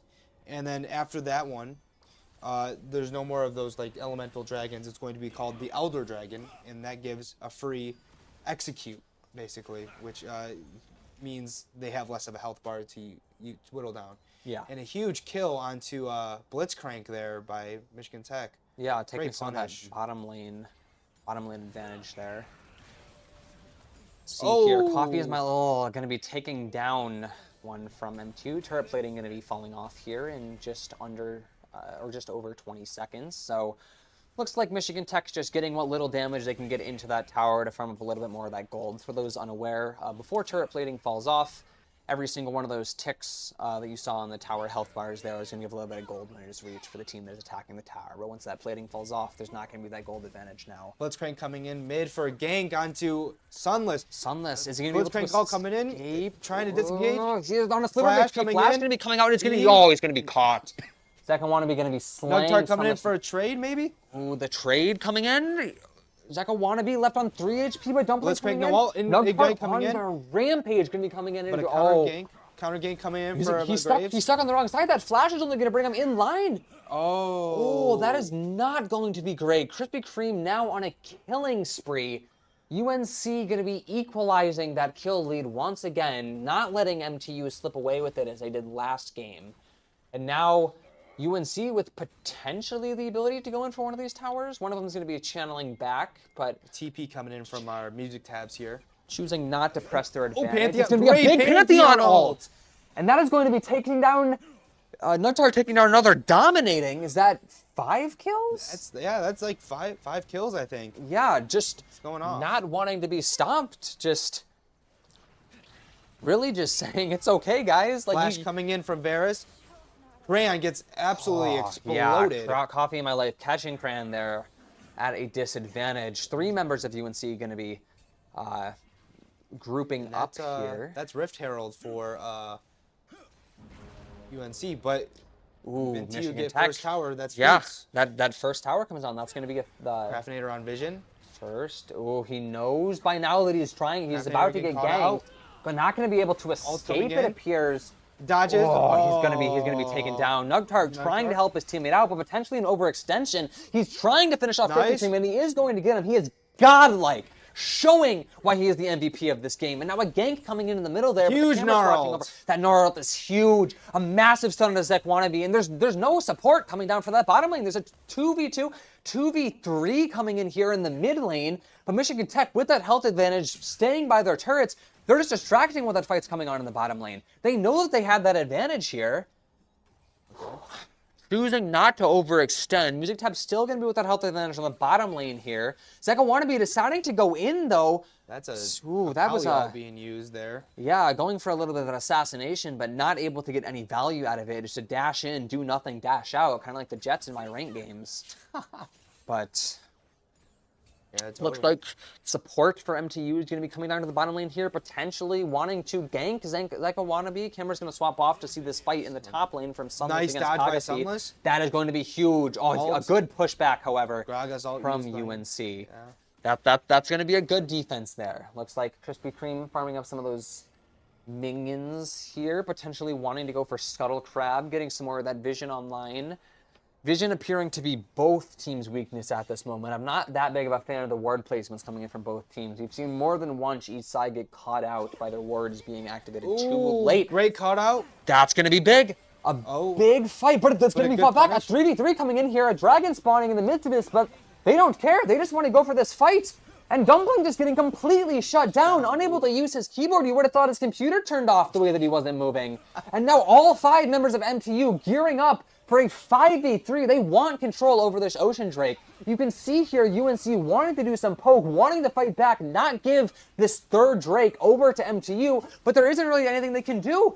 Two of their members going to be low, one channeling back to base, and they're just conceding the Drake, potentially realizing that they still have 2 of those dragon buffs under their belt, so they're not going to be at that big of a disadvantage by MTU taking this first Drake, but I'm just not a fan of that.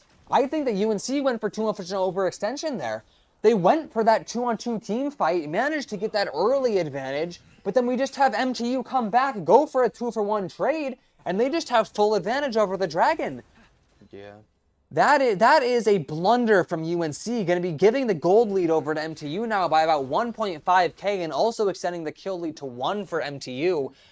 Kind of a scary callback to last map where UNC had some of that early control, had those, not early buffs, but early control over parts of the map, and then just an overcommitment to a team fight, leaving them on the back foot. It wasn't even the entire team here, or specifically Dumpling choosing to go in and kind of give their life away, as they're doing now. He just can't stop holding W, and this isn't exactly the correct response. The rest of his team kind of unsure on what to do. You see UNC wanting to punish, but MTU just saying, sure, go ahead, walk into our tower range. It's just the same sad story of events for UNC coming out. Just potentially a little bit of tilt or something else coming out from Dumpling, feeling like he needs to be the one to make the hero play for UNC, but twice in a row just giving his life away now. And that is not great. It's going to be the big ult coming in from Craftinator here to get into that middle lane. At least I believe that was an ult. It's all just colors for me, but Sunless potentially trying to punish Kagafeed here. Some good heals coming in, but still Sunless going to be with that health advantage. That tower's low. Do you think he's going for that tower? Gragasol coming in. Interesting. Very interesting. Yeah, this is potentially wanting some of that tower damage here. We're going to see... Who's that that's fighting over there? Is that a Baron? That's the Rift Herald. The Rift Herald. Explain what that does again? That you can spawn that thing in and it charges that tower. tower. Oh yeah, the tower. Huge we saw damage. MTU lose like 1.5 towers to that last time it was spawned in the last map. But MTU also proving that you don't need the Rift Herald to completely shut down your opponents. So missed hook on Crayon from Blitzcrank to punish her going for that vision in that same pit they were just in a second ago. Ottokin going to be spawning in the bottom area, same as he did last time. Bottom area going to be known for a lot of that fighting, so that's going to be the chosen spawn location. More deaths have gone down there, and looks like some poke. Zeka Wannabe going in, apparently trying to punish Music Tabs for just playing the game. It's good flash, huge flash into a bait. Zeka Wannabe is stuck. Yeah. He has to leave. He's on the wrong side of the tower. He can't stick around. And that flash was great. Just as you said, baiting UNC into trying to follow up, thinking that he's got MTU running on the back foot, but MTU immediately doubling back towards the tower. Sunless in a 2v1 here. Yeah, this potentially. Oh, Oh, coming good Flash pull. coming in. Flash coming Flash out. dodge. Ooh. Teleport coming in from Gnar. Yeah, Nug gonna be Music pushing cabin. up here, going for a 2v2, 2v3. Great disengagement from Gragas there. That was pretty good. MTU recognizing when they're at that player disadvantage and forcing 2 UNC players into that channel now, which looks like only one MTU player feeling the need to go back to base. We're gonna see I here. think they're going to try to go for Otacon here, but I don't think they have enough damage because Craftinator and Sunless are not in the bot lane right now. Yeah, it looks like MTU extending that gold lead to about 3K now. Kind of extending that lead a little bit, potentially getting an extra item online compared to UNC. Craftinator playing a very, very That was a good shot from Sunless there, doing damage to both of them. He's diving on the flash, going to be forced out. Not a great idea. That was he tried to pull a solo play. Yeah, trying to pull a dumpling there with throwing his life away for a team fight, but potentially thinking that he could just get a little bit more DPS from one of the UNC players there, and is going to be punished. So good team play there from UNC, recognizing the overcommit from MTU, and now 3 from UNC and 4 from MTU. Huge charm. Ooh, that's big. He's going to be insane Zanya from Akali. Ooh, it's going to be Nuktar coming with the ult. That's going to be a big ult, But catching on that's to not 2 of good, 'cause them, but he's getting shut down. Just potentially misplacing it there, going for that damage onto all 3, but just locking himself out of any escape options. Ooh, and now I don't know what Michigan Tech's doing. They're just trying to do these solo plays, they're not, and UNC is down. They're pulling a UNC. They feel like they need to go in for these solo plays. I don't exactly know why they have the gold advantage. They're not too far behind on these buffs that they're bringing in, but UNC now, by just good punishes on those plays, has brought the gold lead back down to under 1K within, what was that, a minute? Mm-hmm. Yeah. And like they thought that UNC was weak because they are technically down, but since these are very assassinating characters, as we're seeing here, Zeka wanna be going in for the assassination onto Craftinator. Ooh, that is going to be a big shutdown for UNC. They're losing a lot of that bottom lane. And that is pressure. Otacon gone for Michigan Tech. They are slowly losing their lead. Now they are almost behind. Almost behind in gold lead. But they got it back by shutting down Mrs. Akali, or Zeka Wannabe. Yeah, still going to be 1 kill ahead here. Going for, looks like another Drake. Ocean Drake. What happens if you stack those Ocean Drakes? You get extra max health regeneration out of combat. It's just huge health buffs. Yeah, so potentially realizing how far UNC's characters have scaled here and knowing they need to get some additional buffs online before they can go for those big team fights. Looks like Nug returning back to the lane there, a little bit worried about Coffee's pressure on their tower. Michigan Tech still with that mid, is that a mid turret? Yeah, or that's the active? mid-tier turret still up for Michigan Tech, but UNC's is down, which is very good. Unfortunately, right now, Michigan Tech has been disrespecting Blitzcrank hooking, and putting a full combo, and that is a punish on Crayon. Crayon dumping her ultimate for no reason at all and wasting it. Yeah, potentially looking for a disengage from that fight, but just too low health to be able to, you know, maximize on it. And finally, Dumpling getting some of that value there. We saw a lot of overextensions from him earlier on in the game, but it's surprising how as soon as he decides to play with his teammate there, he's able to just completely shut down Crayon from MTU, and that's going to be problematic because they're going to not have that support online for a little bit here. Sunless is in a really bad position right now. Yeah, trying to make the best out of it. Dumpling missed. That was a miss. Miss and a half. UNC, they're getting pinched on a team fight. Ooh. Coffee is really low. Yeah, but 2 UNC players coming up here from their right. Now regrouping with 3 of them. I'm a little bit worried about how extended Craftinator is here. If he walks any far forwards, there are two UNC players there waiting to greet him. 3 of them recalling. Graves, Ferris, and Blitzcrank. Blitzcrank, I'm thinking Blitzcrank's making a run to replace Nugtard on the MVP right now. He's low-key kind of been making a comeback, setting up these big plays and getting his bot laner fed. Yeah, it's Nugtar with that early domination in this game, but a couple of overextensions just from MTU in general here, giving, like you said, Blitzcrank the opportunity to capitalize on some of them. And while we have seen some missed abilities and stuff coming out like that, UNC so far has been able to capitalize on those mistakes from MTU. So do you think MTU was feeling a little bit overconfident given how those team fights went earlier on in the half, or do you think that they were feeling a little bit desperate even though they had the gold lead because they were down? Overconfident, definitely, because right now at this part of the game, every single character on UNC is at their strongest mark. For example, Akali's got like their MTU's not quite yet tanky, but she's got her items, so she's able to basically one-shot Craftinator. Like we saw with Craftinator, they just completely dive them in like half a second. Varus, their bot laner, has got Blitzcrank's full utility to use. And yeah, turret coming down there. He's got like 2 or 3 items now, so he's able to do his damage. Yeah, MTU again, like we said, taking down that turret. So UNC potentially worried about those turrets going down. It's kind of a hit or miss situation because UNC has the team power right now, we know, to be able to go for these massive team fights. But if there is a mistake with the amount of turrets that MTU's taken down at this point, a team wipe or close to it from MTU would probably end the game right now, considering how much progress they've made in those different lanes. Yeah, it's a little tough to say because MTU does have a lot of tower stuff. Nugtar pushing up, but I would say it would be probably 1 or 2 cycles before they could end. But Baron is up right now, which is a huge buff to cannons, and we'll see MTU and UNC start to fight for that. Yeah, looks like MTU gonna be taking it. No, they just took the blue buff. Oh, that gives increased mana regen and ability haste. No team going for the Baron quite yet. Excuse me. See here, a little bit of poking and prodding in the bot lane, just getting a little bit more of that XP online.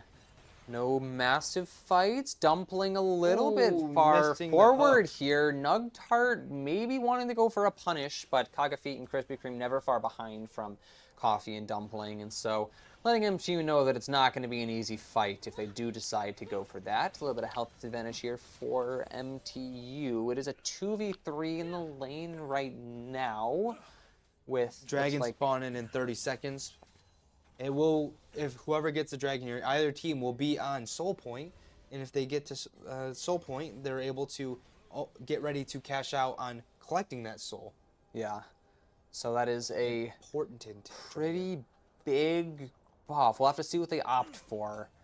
Michigan Tech, do you think enough towers are down, or Michigan Tech has taken down enough towers at this point to potentially just, if UNC goes for a massive fight on the dragon, to go for their end? I don't think so. I think we're going to have to see a good team fight from Michigan Tech here in order to get a nice lead and maybe an angle at winning.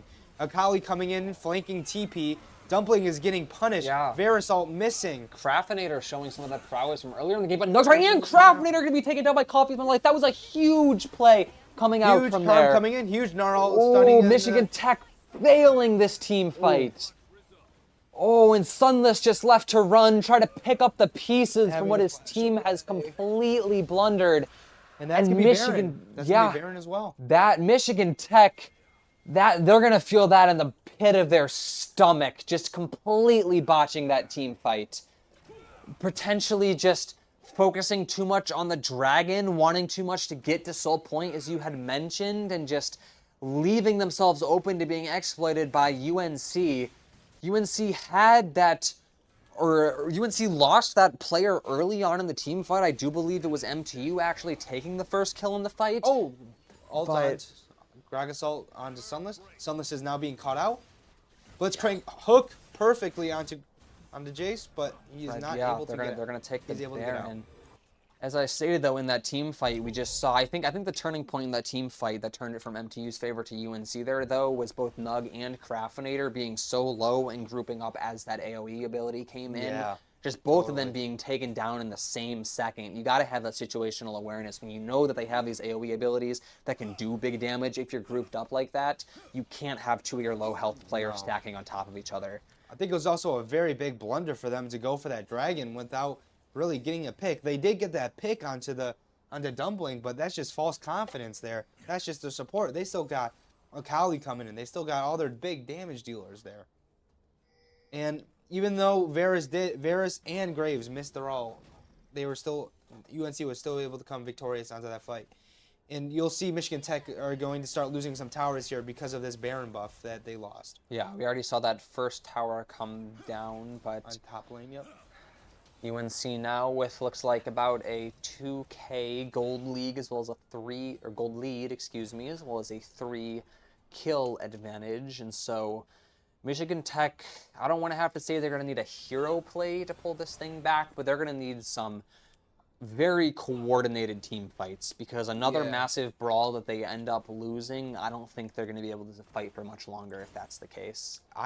Michigan Tech needs to farm up, but since they have that Baron buff, it's going to be harder to farm. We're looking at big level deficits. Craftinator at level 14, while Varus, I'm pretty sure, is almost to level 15, 16, while Akali is sitting at... Actually, yeah, Varus is at level 16. That's a 2-level difference, which is a huge amount of stats. And Craftinator getting caught out and he's going to be caught out, and Dumpling just going to be caught, but it looks like that ult there, but still just completely able to escape, and that's going to be 2 turrets going down for Michigan Tech in the span of what looks like 30 seconds. Nug potentially trying to punish Wannabe in the bottom lane, but we're going to see UNC's 2 players from UNC coming in for the support. They're looking to end bot lane here. Big fight coming in here. They want this tower, and they want it now. 3 people from MTU versus 4 from UNC. Cran getting caught and he exploded. Gets caught. Krispy Kreme going to be punishing. That's going to be that tower down, and this could potentially be the end of this round for Michigan Tech. UNC here, 4 of them advancing on Michigan Tech's base upon their Nexus, with only 2 for Michigan Tech to be able to survive. This could be game. We're going to have 1 respawning, 2 respawning for Michigan Tech here, but potentially able to fight back. We're going to see one of those 2 turrets. There's like 2 turrets in the base about to be destroyed.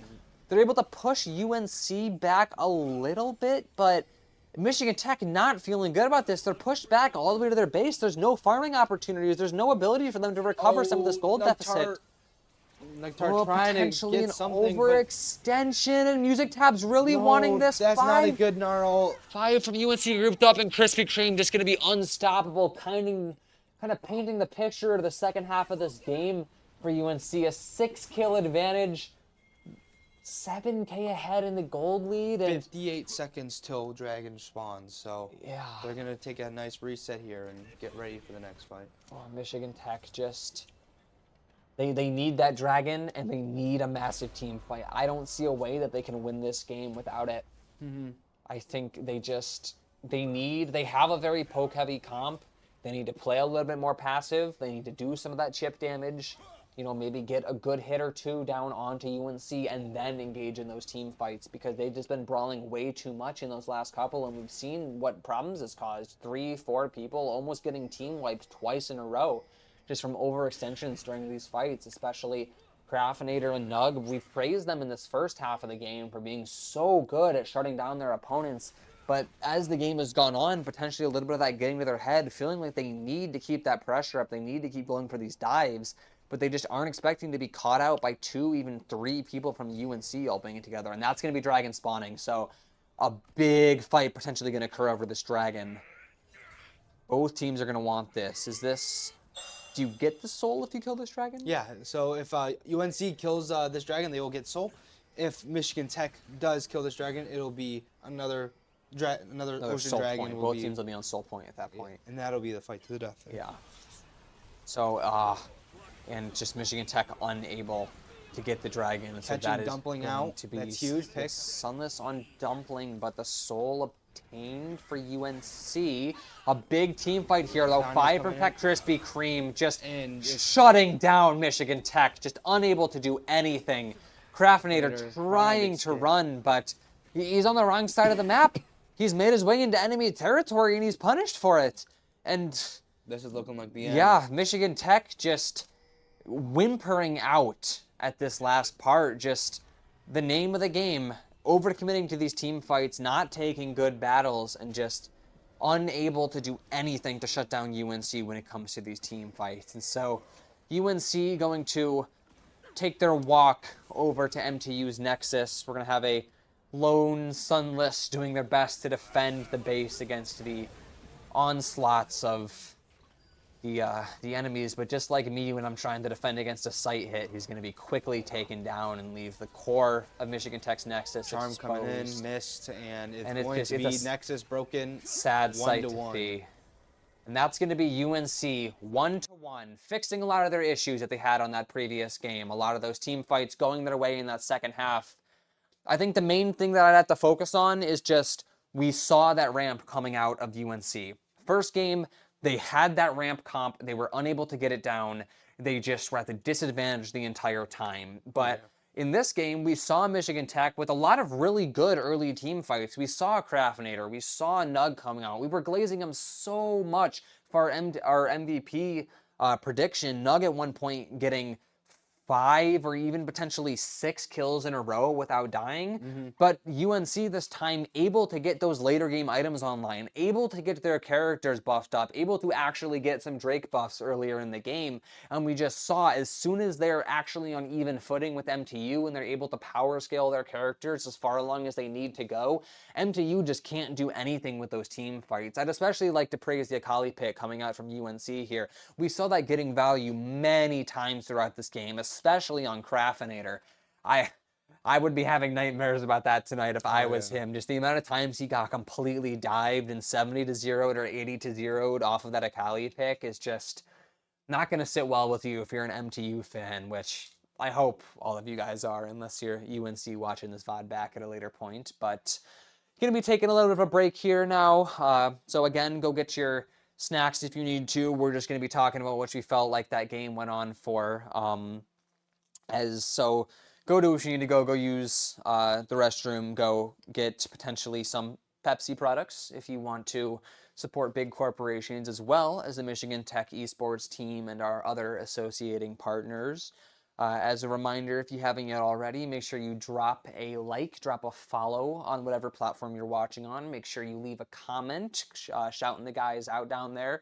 They're doing a great job, especially in that first game. Second game, going to be definitely bouncing back. I can see through the window there. They do not look trodden down. They look like they are sad that they lost that fight, but they're in discussion right now talking about what went wrong, and I would not be surprised to see a massive resurgence coming out from them. So how did you feel that map went, John, overall?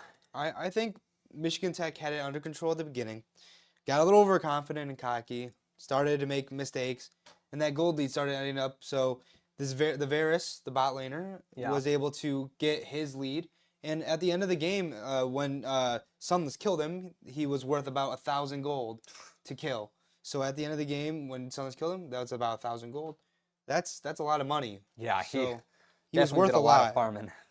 And I think Varus, the bot laner, and the Akali pick were definitely the be all end all of that comp. Yeah, especially the Akali. I also find Michigan's Tech comp a little questionable towards the middle of the game. They were looking for more team fights, but I saw kind of a lack of team fight from Michigan Tech. But I think it was just the fluster of these small mistakes they were making that added up to the end. Yeah, I think what we honestly saw was a role reversal from MTU to UNC coming out here. Yeah. We saw first map, like we talked about in detail, UNC maybe losing a player early, feeling like they need to get a little bit, excuse me, overconfident, maybe chase a couple of those fights down, go for those big team fights because they're at a slight disadvantage. But then this map, we saw the opposite coming out from them. Very coordinated, not overextending too much, except for a little bit in the first half from Dumpling there, getting shut down a couple times. Yeah. But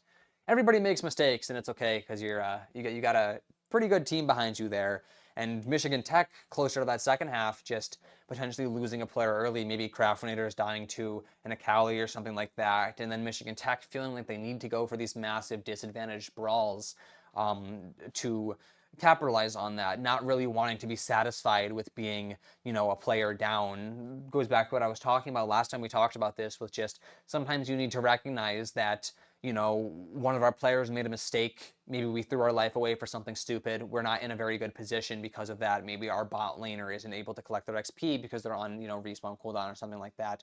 But also recognizing at that same point that committing to a massive team fight at this moment, even if we potentially feel like we have a slight advantage, isn't going to be the correct play to make, because that's what we saw. And I wish MTU had recognized that sooner in that second half. I think that after that first team fight where they were too focused on taking the Drake down and weren't really ready to get completely jumped by UNC, I wish that they had realized after that happened they need to be a little bit more cautious approaching these team fights. They had a very poke heavy comp, and we only really saw a couple of blows get exchanged before they went in for those massive fights. And I think that them not realizing that by the time they went for that massive second team fight, kind of at that point in my mind was where it was like, okay, this game's probably done unless MT was able to pull something out of a hat here, because they weren't really learning from their mistakes on that final map, I guess, or on that final fight, I guess, is what I wanted to get into.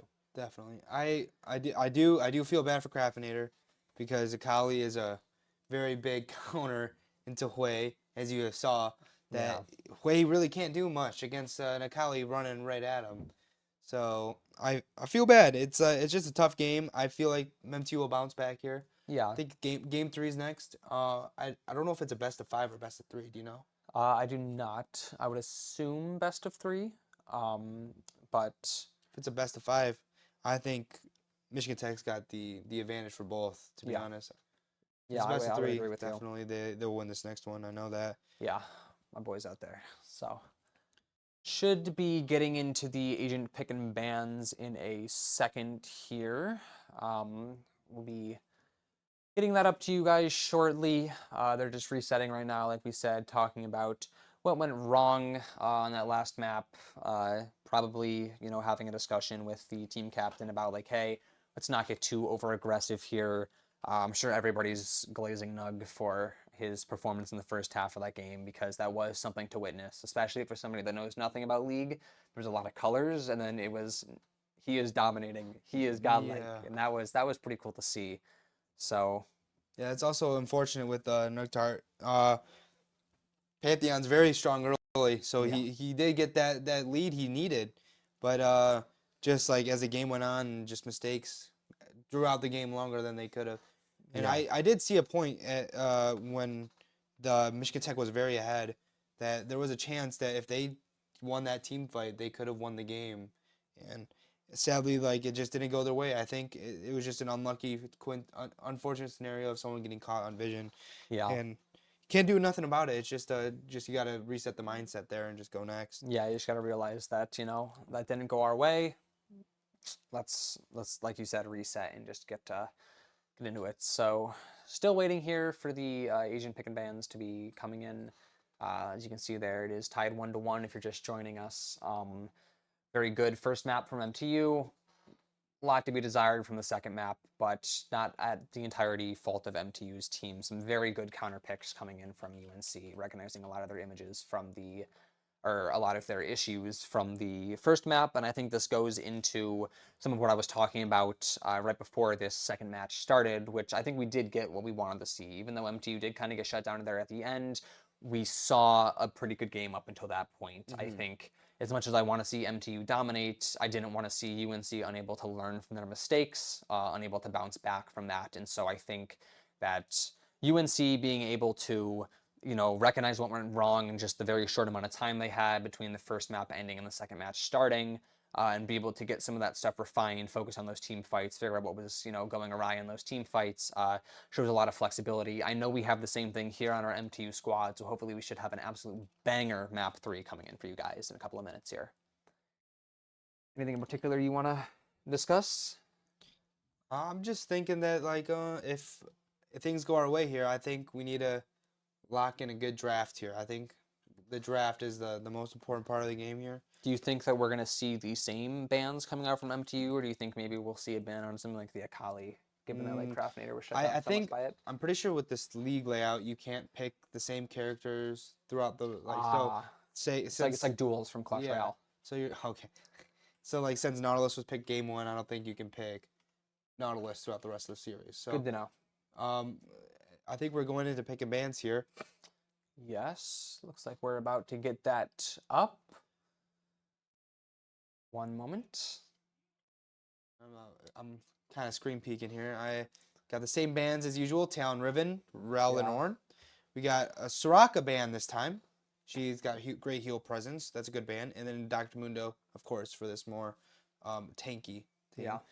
Looks like Jarvan, Lucian, and Emilio coming in for Michigan Tech. Looking like they're going for more of a dive, very early game fight, team fight heavy It does comp. seem to be their strength at early game. And And- Hecarim, and Caitlyn, Caitlyn and Karma. Karma on NC Chapel Hill. So explain to us what that means. So Hecarim's got some insane movement. He's very fast. He's got a lot of damage. He's gonna try to go for the Lucian. He's really great in team fights. He's got a great ultimate. His ultimate fears everyone, which means they all start like running away and all that stuff. Yeah. And Caitlyn and Karma get some good poke, especially to fight this Lucian, because Lucian has to get up a bit more close than usual to shoot, to do his autos and get some stuff done. But Melio extends that attack range. Hopefully, they'll be safe from this Karma Caitlyn poke. So Emilio's more of a range character, and Lucian, is he more of a tank or a DPS? No, Lucian more is a bot laner. He has a lot of DPS coming in. Yeah, but he doesn't have that range. He Like doesn't you have that said. range. Yeah, Caitlyn's more of course, a sniper. Got that long poke range, and she's also has the potential to 100 to 0 someone that's squishy as Lucian. So Yeah. So it's like- Oriana and Victor bands coming in here for the mid laners. Those are very intense control scale mages. If they were to fight against each other, they would just sit in the lane the entire time just farming. very, basically. very enthralling. Yes, very. Syndra band coming in for Michigan Tech here. And Ari pick coming in for NC Chapel Hill. That's their mid lane pick. It's a very good early game. Get great roam potential. Yeah, Ari known for her role in KDA, the League of Legends K-pop group. What's your favorite song from that? Definitely Popstar. I know it's the most popular one, but that's a banger. Yeah, I agree. That's my Ah. favorite. Very interesting pick. A lot of early game potential. Very brawly. Good for team fights. Very good for team fights. Yes. She's always relevant in the meta, no matter what kind of meta we're in. And hopefully she'll. Ooh, a Mordekaiser pick. Mordekaiser. Mordekaiser is very interesting. Yeah. Brings his and- ult brings one person to a 1v1 basically. Like ISO from Valorant. Yeah, except not Asian. basically. Very good in team fights. He's got a aura. Like when he hits three auto attacks, he'll have an aura around him that does a lot of damage. A lot? Yes, a lot. Yeah. And he coming in for the mid lane pick. Very good pick against Ari. As she builds up, she uses her ability. She has a fireball that she throws every once in a while. Yeah. And if she hits, fully empowers it when every 4 abilities, Yeah. it'll stun them, and she was able to do her full combo and be able to So a keep lot of Ari that, in place. It's a very big team fighter. just a lot of and that strong. sustain. So A lot of sustain and burst. and Cassante coming out from NC in- Chapel. Very good pick into Mordekaiser. He's more of like a bruiser tank. So Mordekaiser his aura does max health damage. So more health you have, the more damage he does. So Cassante is interesting because he doesn't build health, he builds resistances. So Mordekaiser doesn't really penetrate those resistances, so his damage doesn't really change Yeah. from his health. And also Cassante has a form for his ultimate where he turns into basically like a fighter almost, and has true damage on his one of his big CC abilities. So yeah, you get caught by that, and no matter what resistances you have, you're going to be taking a lot of damage coming out there. We're unable to see what the last ban was for NC Chapel here, but They didn't. they chose didn't. not to take a ban. So Oh, they think they have aura. yeah, They think they're they that think guy. they're him. Well, hopefully that'll lead to some more overextensions. We'll see. Potentially Dumpling giving his life up a couple more times here. But looking at this this comp choice, I'm thinking this is going to sway towards Michigan Tech very much, because this team fight will be able to be picked out onto the Caitlyn. Yeah. If everything goes perfectly, Caitlyn should not be able to play the game. Hopefully.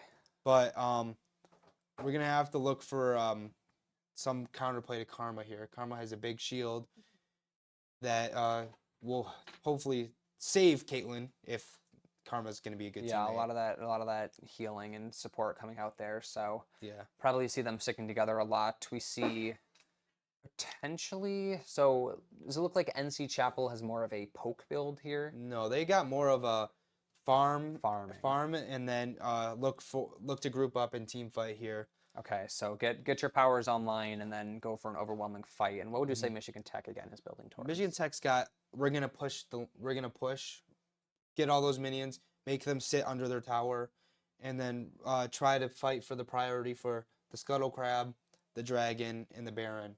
Yeah, so get some of those buffs online as they spawn in and Yeah. hopefully interrupt or at least compensate for that farming that Chapel Hill is going to be doing here. So should just be a couple minutes here, folks. We're have the players loaded in and they're starting their pick and bans in the server. After that is done, we'll have to wait for that spectator delay as we know, and then we'll get you right into the action here. So if you're still with us at this point, I'll just say the spiel again. Make sure you hit a like and subscribe. Leave an encouraging message for our Huskies down in the comments section, whether it's in the Twitch chat or in the YouTube comments, especially once the VOD goes live.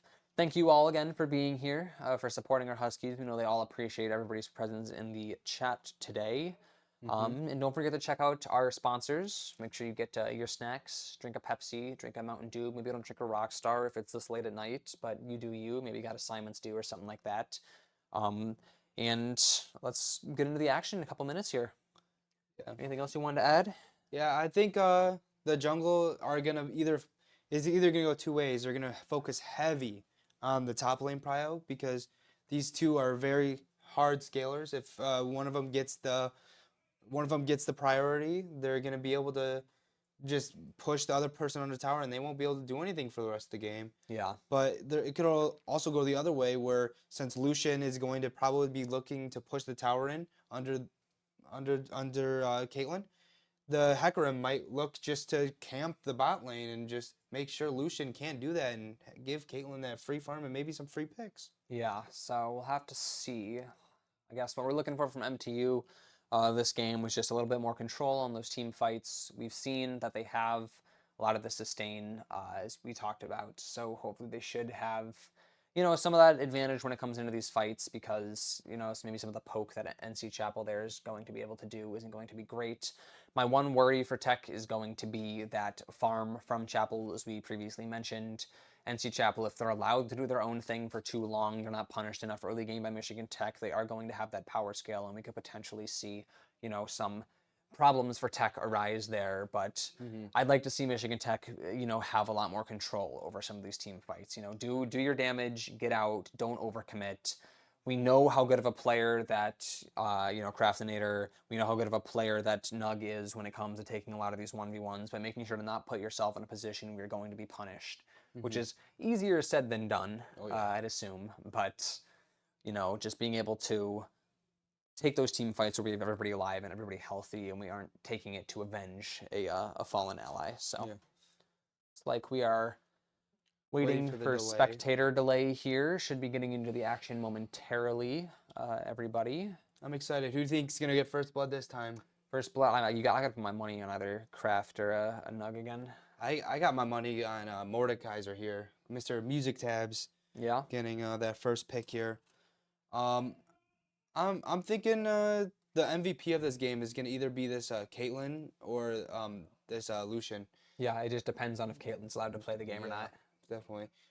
We're gonna probably see probably an early invade from UNC, but hopefully we can shut that down. If they don't do it, that's kind of a missed chance because their early game is way stronger than our early game. Because Annie doesn't have her early combo to use, and all the UNC characters have an insane level 1 ability and just power in general. Yeah, so some of that early game, a little bit of a swap from what we've seen Tech go for the last two maps, where I'd say that they probably had a little bit of that stronger early power in those last two. So a little bit of a role reversal coming in here. But should just be about a minute 40 on the spectator delay, and then we'll be getting into the action. So we know that down there they're going to be taking their first steps, doing their first couple of fights. Got my fingers crossed right now that M2 has not just lost that early invade, as you said. But I don't even know why I have to cross them. We know they're not going to lose that. That's M2 we're talking about. So if things go correctly, Lucian, Karma should be able to shield Caitlyn a lot, but there's this item that Lucian could build called Serpent's Fang, and that kind of counters Karma's entire build. So what Serpent Fang does is it reduces a shield by like 40%. So say you have a like 2,000 health shield, it's only gonna be like 1,100 now. So 1200, yeah. yeah, 1,200. It just won't be as strong as it could be, and it'll give Lucian more of a chance to whittle this Caitlyn's. Yeah, kind of health down. nullifying a lot of that support that Karma could potentially provide. So Yeah.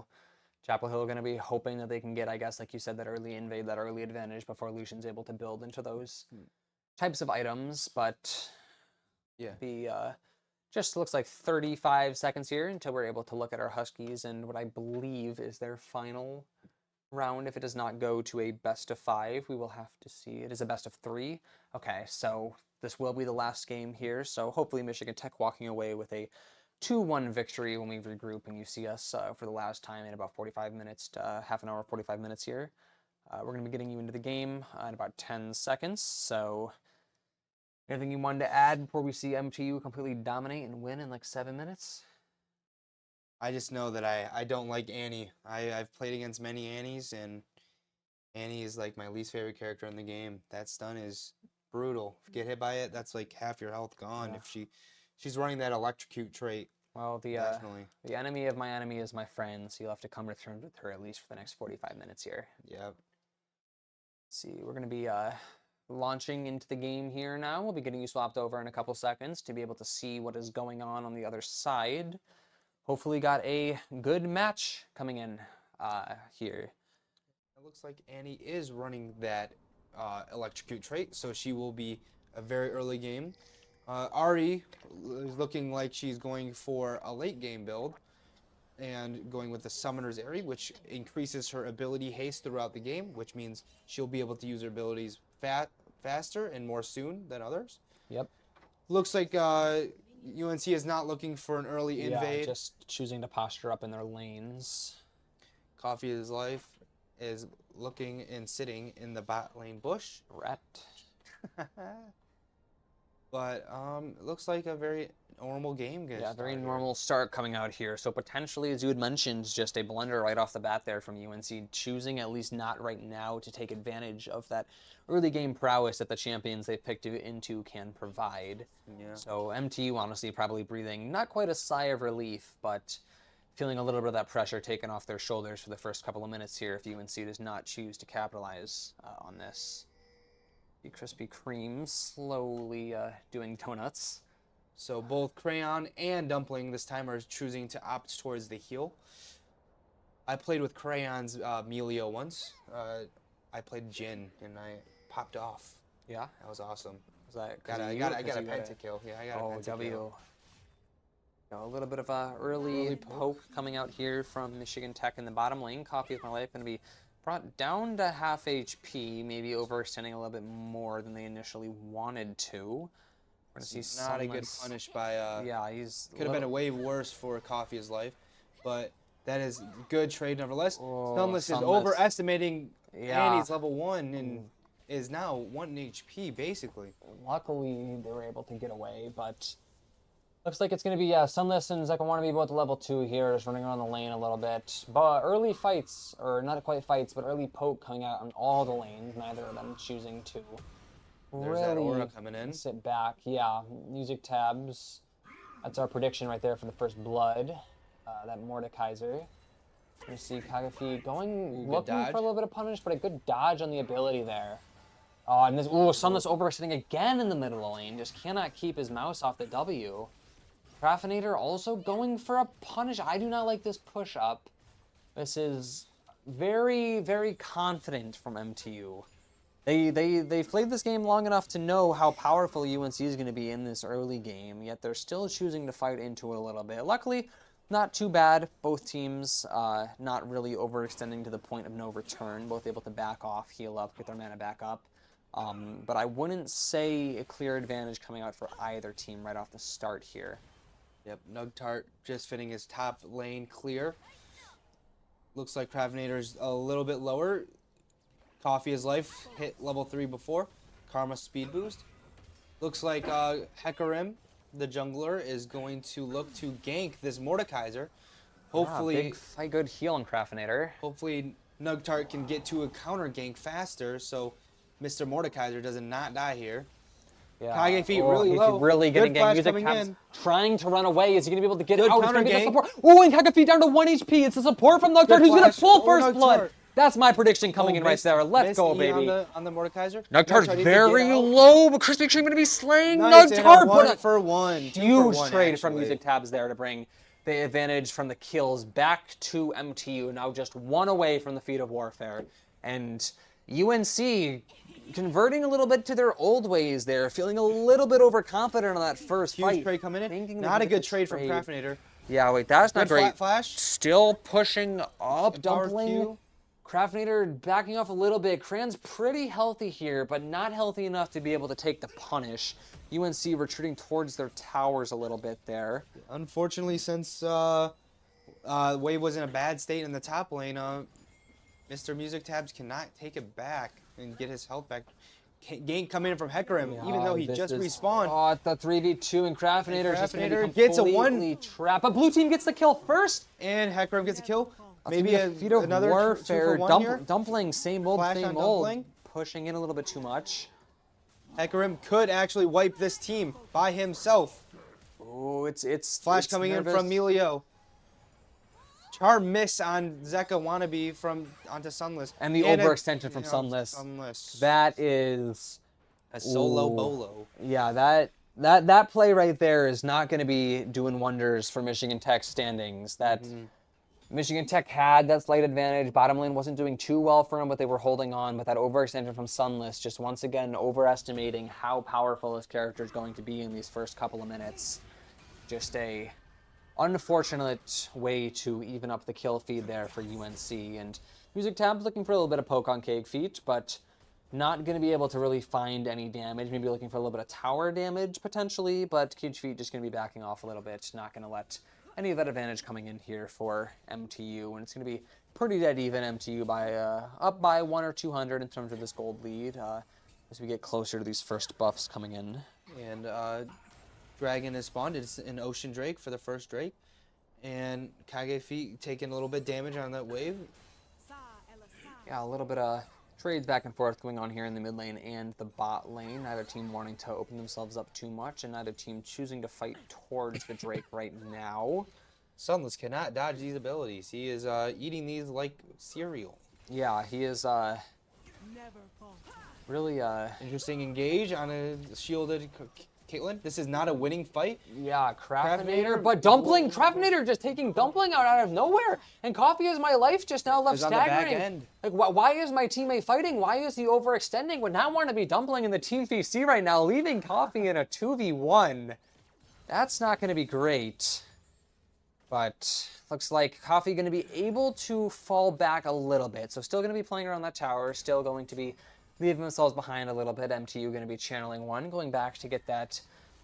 Both MTU, in fact, actually going to be going back to get that mana and health regen, maybe purchase up a couple of items. There is that gold lead for MTU has been extended to about 600 or 700 now, over 500. So in that, very slight advantage territory, we're gonna have Music Tabs and Cake Feet, a little bit of poke up here in this top lane, going back and forth, but they've kind of just held off except for that early game fight. And looks like Red here, UNC is gonna really want to get this Ocean Drake online first of all. Nug, Cran, and Sunless coming in here. 2 from the bottom lane, 1 from the mid lane to potentially contest this Ocean Drake, but Going and into steal. Oh, the steal from MTU. That is And the Tibbers coming in. huge. Good kill on Karma. Craftinator slaying Dumpling as well. Zeka Wannabe being chased And right now by a Ari- minion. He's running from a minion. He's 1 HP, and Nugtart slaying Krispy Kreme. That is going to be eating him for breakfast. Just completely shutting him down there. It's going to be the 2-kill lead now and for MTU, and over a 1k gold lead. So MTU definitely going to be happy with how that mini team fight went. Stealing the Drake's going to be big for getting that buff, but also just MTU finally choosing a proper time to go in for that punish taking down 2 members of UNC in that fight, and they're going to be feeling pretty good about that as they both the teams back off to their respective positions and go in for a little bit more farm. Oh yeah, that was a really good trade, and especially because the UNC lost more than they would have gained if they actually got the Drake anyway.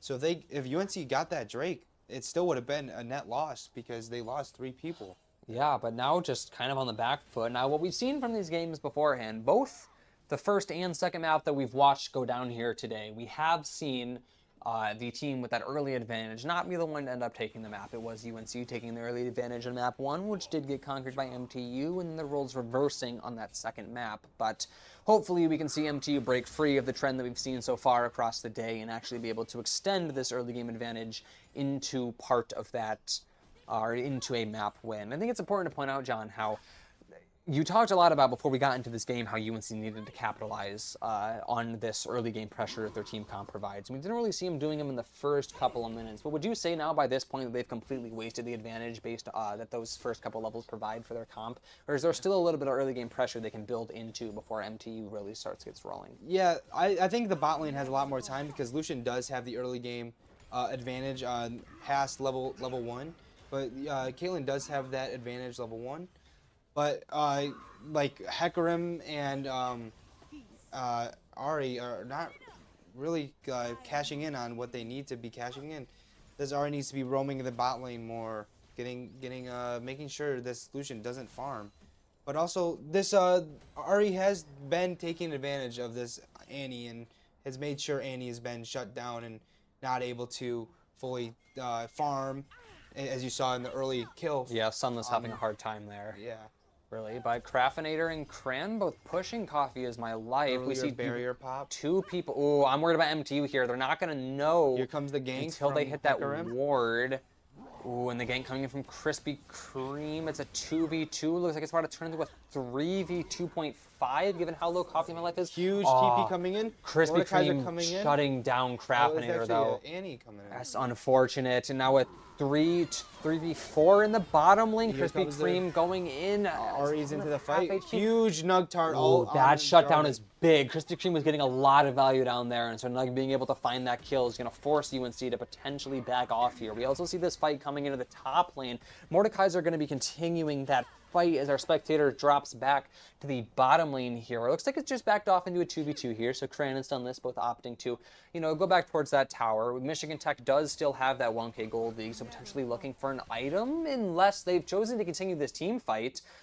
UNC potentially seeing how low Sunless is. Kran not too low and wanting to take advantage of it, but I'm a little bit confused about the read I'm getting from UNC here in this bottom lane. They seem to continually be wanting to pressure and go in for these fights onto MTU, but as soon as MTU fights back a little bit, they completely dial it back. So is this just some normal, poke and prod that we're seeing here in the bottom lane, or is this something more than that? Is this something they're aiming for? Do you think they're looking to take down MTU and they just can't find an opening? So MTU's pushing forward and really taking advantage of this Caitlyn's being really behind right now, and they come in. Hecarim's coming in for a gank, and the Karma was nowhere to be seen. And the fact that Hecarim got one, but Karma wasn't there until late into the fight really changed the tides, and especially because Annie had TP advantage and TP'd in and got there before the Ari did, and Ari had popped out, and it was too late. Like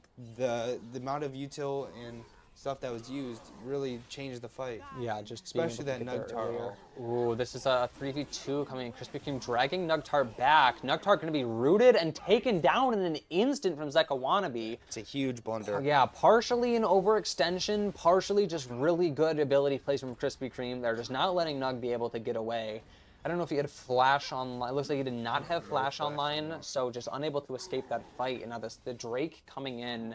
Is that a Mountain Drake? Yep, that is the Mountain Drake. And this looks like it might be an easy Drake collection here for UNC. Not really contested by MTU, especially with Nug having been offline there while that fight was taking place. Music tabs, poking and prodding a little bit on Keg feet, but he's just going to choose to channel back. And Chem Plants, that's new. Yeah, that is called the Chemtech Drake. This one gives increased tenacity, which tenacity is the amount of time that you're going to be in crowd control. So the more tenacity you have, the less time you're going to be stuck in a karma route or be feared by Hecarimall. So it's a really good. This is a really good for MTU. MTU is going to need to start stacking these up, Yeah. and even for UNC, this is really great for them because it reduces the time that they're stuck in that Annie stun and also stuck in most of the Melio displacements and stuff. Yeah. It's a great dragon for this game. Yeah, this will definitely be a big advantage. Hopefully we can see MTU get to the first one that spawns in here when it does, but both sides probably going to be prioritizing it given there is a lot of that CC potential from champions on both sides. So while we were discussing that, we saw a little bit of pressure in the bottom lane there from UNC onto MTU's turret. It's going to be dragging back after a little bit. Cage Feet really wanting Mordekaiser to go down here. Krispy Kreme going to come in for the gank, but he's going to be seen by the wards. Music Tabs, is he going to be able to get out? Has Flash online, so he does have that in case he needs to. Trying to fall back into turret range, but recognizing how low he's gotten people in the top lane, he kind of wants to keep fighting it. Looks like some mid lane, bot lane pressure also coming in here. Keep an eye on that flash up there from Music Tabs. It's gonna, if you see that disappear, you're gonna know that pressure in that top lane is really going to be getting to him. Doesn't look like it though. Looking at the map, looks like they've split up and gone their separate ways, returning to their separate towers at this time. So, fight not really netting any results for either sides. We're going to see still a 2v2 in the bottom lane here. We're going to see Mordekaiser channeling back to home base, potentially spend a little bit of that gold. Gold League is pretty much neck and neck right now here. Both teams at 25k pretty much. Despite that, still that 1 kill advantage for the Michigan Tech, but a pretty even game up until this point. Any advantages or disadvantages you've noticed for either side? Yeah, right now Michigan Tech is low-key on the disadvantage right now on the Rift Herald, and that's going to probably sway with the feats. Right now, Michigan Tech's got 2 objectives, and that's a huge Music team Tab fight. slaying Coffee is my life. We're going to see Desante going KHB all out. trying to get out. Blue team has Blue team defeated takes the it Rift and Herald. got it So instead. Michigan Tech actually on the front foot. And that's feats of big. That's feats of warfare for Michigan Tech because they did get those first 3 kills, and they have gotten 3 objectives now: 3 Void Grubs, first Drake, and just now the Rift Herald. So they have now that boots advantage. Yeah, that boost advantage. So remind me again, those boots can let you buy into boots that'll give you better buffs and better movement speed, stuff like that. Yeah, so the boots that Caitlyn's going to have are not the same as the boots that Lucian's going to have. Lucian's going to have a lot more attack speed and movement speed with that buff. Movement speed is especially going to be important when it comes to getting in there, since he doesn't have as much range. While we were talking here, we did see that first turret go the way of UNC, but it's going to be quickly answered by MTU. That mid lane turret going to be going down. I believe it was the bottom, or the tier 1 bottom lane turret that was destroyed for UNC. And if you look at the scoreboard right now, Lucian has about 1,000 gold lead on Caitlyn right now. And Lucian has spent, actually, all of his gold compared to Caitlyn sitting on 500 gold right now. So Lucian has 6,400 gold in total, and Caitlyn has 5,383 gold. Yeah, building into a lot of, it's going to be easier to build into those items there. A big fight in the top lane here. Mordekaiser, he really wants Cage Feet to go down. That flash gun, like you said, going to be used by Music Tabs. Cage Feet still has his up, and that... Sunless getting caught out because Sunless was trying to keep that bot lane tower intact. Unfortunate that they were able to take it and then dive him. Yeah, so a little bit of an overextension there, choosing to put his own life down instead of that of the turret, but... Reset coming in, wave shoved in on top lane. Mordekaiser has a great reset. This is we're in a really great spot for Michigan Tech here. Although it is still an pretty much even game, the gold disparity is pretty spread out through. Pretty spread out against the people on UNC there, except for that. Kind of the same for Michigan Tech, but like you said, Lucian does have that pretty big gold advantage when compared to his opponent in the same class. Our Lucian's not looking in a great spot right now. He needs to respect the vision disparity. Yeah. Good wards placed down for there, but we're seeing them gear up here. Both teams wanting this dragon. Both This dragon's teams- very important. This yeah. will get him on the nice foot here. Recognizing the importance of CC and stuns and all that stuff for each team. Each team wants to, make that a lot harder to capitalize on for their opponents. So we're seeing Michigan Tech not committing just yet. A little bit of poke, and it's going to be Craftinator dodging under the top lane. He's been Caitlin's dead. immediately slain. Coffee is my life, and that is going to be a big kill for Michigan Tech. Look, they're split. They're split. Yeah, they're split. Krispy Kreme and Zeka Wannabe completely isolated, and Krispy Kreme is just getting completely locked down by Sunless and the rest of the MTU team. And now this is Kagafeed getting forced off, channeling immediately back to home base, and it's going to be the dragon for Michigan Tech unless UNC has something to say about it, but they're not going to be able to do anything. They're just choosing to retreat to their base. And this is a big advantage for Michigan Tech here. Not losing a person in that team fight and getting the dragon. This isn't an even game anymore. This is starting to become a little bit one-sided unless we can see a response out from UNC. A 3-kill advantage as well as a 1.5k gold lead for MTU at this point. This was a huge fight because not only did Michigan Tech get dragon, but if you notice in the mid lane, the waves were pushed in to underneath UNC's towers, so they lost also that wave's gold in XP. And they also had to use Ari TP to push in this top wave. So now Michigan Tech has TP advantage, flash advantages, and also XP and gold advantage now, especially off that Drake fight. So when you're say pushing in waves, is that getting your minions to the base of the opponent's tower? Yeah. No, it's like, yeah. So it's basically pushing those minions underneath their tower, and nobody's collecting them. So it's just Yeah, the gold lost and XP. It's out the just window. disappearing into the air, like my tax dollars.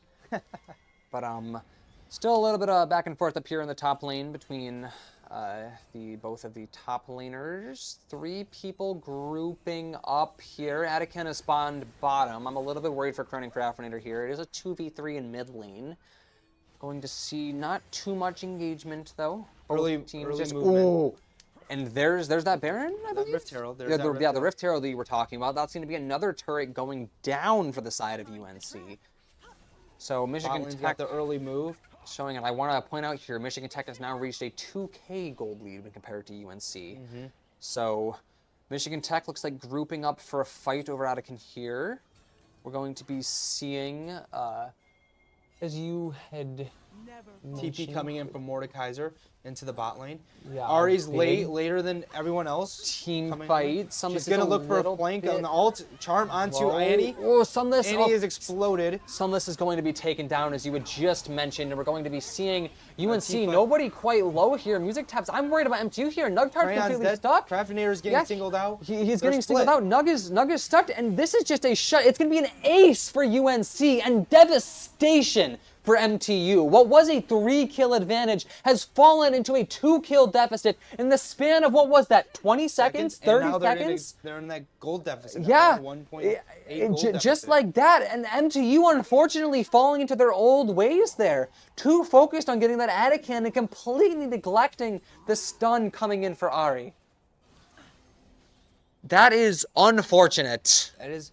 And now a was tower going unfortunate. down. That was just an unfortunate play that happened, and UNC unfortunately caught Sunless out, but didn't look good there, and also the Otacon reduces armor. Another turret, I just want to Yeah. point that out. And UNC saw that Otacon shreds armor and magic resist, so Yeah. whoever's hitting it loses that, and they took advantage of doing more damage and took that damage. Now we got a full reset here. It's still a pretty even match. Except for the gold lead, I'd say. UNC 3k gold lead Yeah. coming off of what had happened with MTU there. That kill advantage still not changing. We still do have a 1 Drake advantage in the favor of MTU here. But MTU, they had, what I'll say is that they were in the advantage up until that team fight. Yeah. And so that wasn't complete and utter devastation in terms of how the rest of the game was going to play out for them, but it was throwing away pretty much the entirety of the lead that they had and then some. Yeah. And so they don't need a hero play per se. They don't need a miracle to happen or for them to get back on top of this game. But we need coordinated play. We need good decision making. Already trying to miss. Ooh, Caitlin will come in, early barrier, great barrier. Yeah, that was a good escape from Craftinator there, recognizing when he was in danger and being able to get out. Well, now there's 2 ults missing, Ari and Caitlin ult missing, so they have an ultimate advantage. they could look for a team fight here. Craftineer is basically almost full health again. Yeah, he's really gotten that heal They're on taking an early seeing, channel back.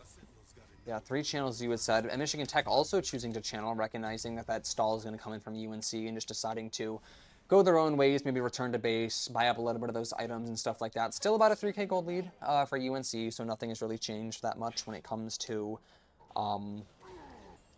what's happening here with, what items are going to be able to be bought up. Just poking and partying right now. We're in the calm before the storm, because I have to imagine the next team fight that's going to be coming in is going to be pretty important. I think that if MTU wins this next team fight, they might need one more to go in for UNC, but if MTU loses this next team fight, it could potentially be problematic given how far of a deficit they are right now. Still at a 3K gold deficit. I will say, for this next team fight, I want you guys to keep an eye out on Crayon.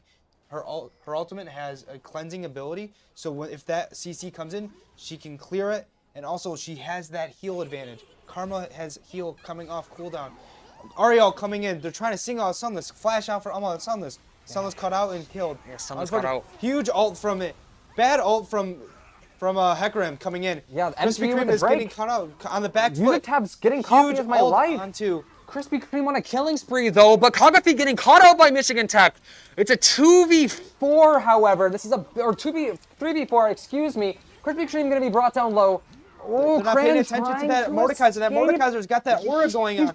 So much damage. Double. You get double kill from Mordekaiser. Triple. A triple kill coming in And from a Michigan Tech. quadra And coming a in. quadra. And what was devastation turning into absolute massacre for Michigan Tech. Showing UNC that whatever you can do, we can do better. Michigan Huge. Tech immediately evening up the gold lead with that 1 kill advantage now. And UNC left reeling. What they thought was going to be an easy team fight on an MTU that had players isolated. On an MTU that they got that first kill against. They are completely shut down by the Mordekaiser. What a play for Michigan Tech. That was cinema to witness. Yeah, that was a great play by Mordekaiser. They disrespected the fact that Mordekaiser was in that team fight and saw that his aura was there. And they disrespected the aura, and they got aura checked, basically. Yeah, just an aura diff, one could say. Yeah. If you're tuned into that kind of stuff. And that, I was just impressed by that because I saw the 3 people alive for MTU and the 4 alive for UNC. I saw no low health bars on UNC, and I was worried. But just Music Tabs just showing up when the world needed him most to just rain down hellfire among the squad of UNC. Yeah, but I would say Crayon actually made a huge difference there with that heal. That heal also made a huge difference. And also, her ult ability cleanses and heals. Oh, Crayon getting caught out, Flash coming in. Ooh, and escapes. Good Huge escape there. Nice. Nug and Sunless being able to back him up. A big fight coming in from the bottom lane here. Kagafeet trying to punish Music Tabs out of his home territory. It's going to be a good pull. Kagafeet now trying to run away. Music Tabs with that shield or whatever that white thing is. That's a shield, yeah. That's a shield, yeah. And they're going to go their separate ways after each doing about a quarter damage to each other. But man, that Cassante is very tanky right now. Yeah, he is. But we Not what almost you wanna had be we almost had a running big mistake going on in the top lane there. The Caitlyn ult was coming in, which is a big long-range sniper shot, and you can block it with the teammate. And Armelio was low, and it was aimed at the Emilio. And we were aiming at it, and we tried blocking it, and we almost missed the block. We missed the block, actually. Yeah, that would have But been... Armelio had the shield and was able to block it. Yeah, luckily they're able to fight into that, so... If we did lose Emilio there, I think that was barren for them. Yeah, I think it's important to note that we now have 2, I believe it's Chemtech Drakes? Yeah, we have 2 Chemtech Drakes, and we are on Soul Point for the Soul of Chemtech, which gives increased resistance. And as you get lower in health on, if you have Chemtech Soul, you take decreased damage and you do increased damage. It's about 13% increased damage if you have that Soul Yeah, below 40% health. That Chemtech Drake, I think, making a big difference in that last team fight we saw with MTU coming out on top there.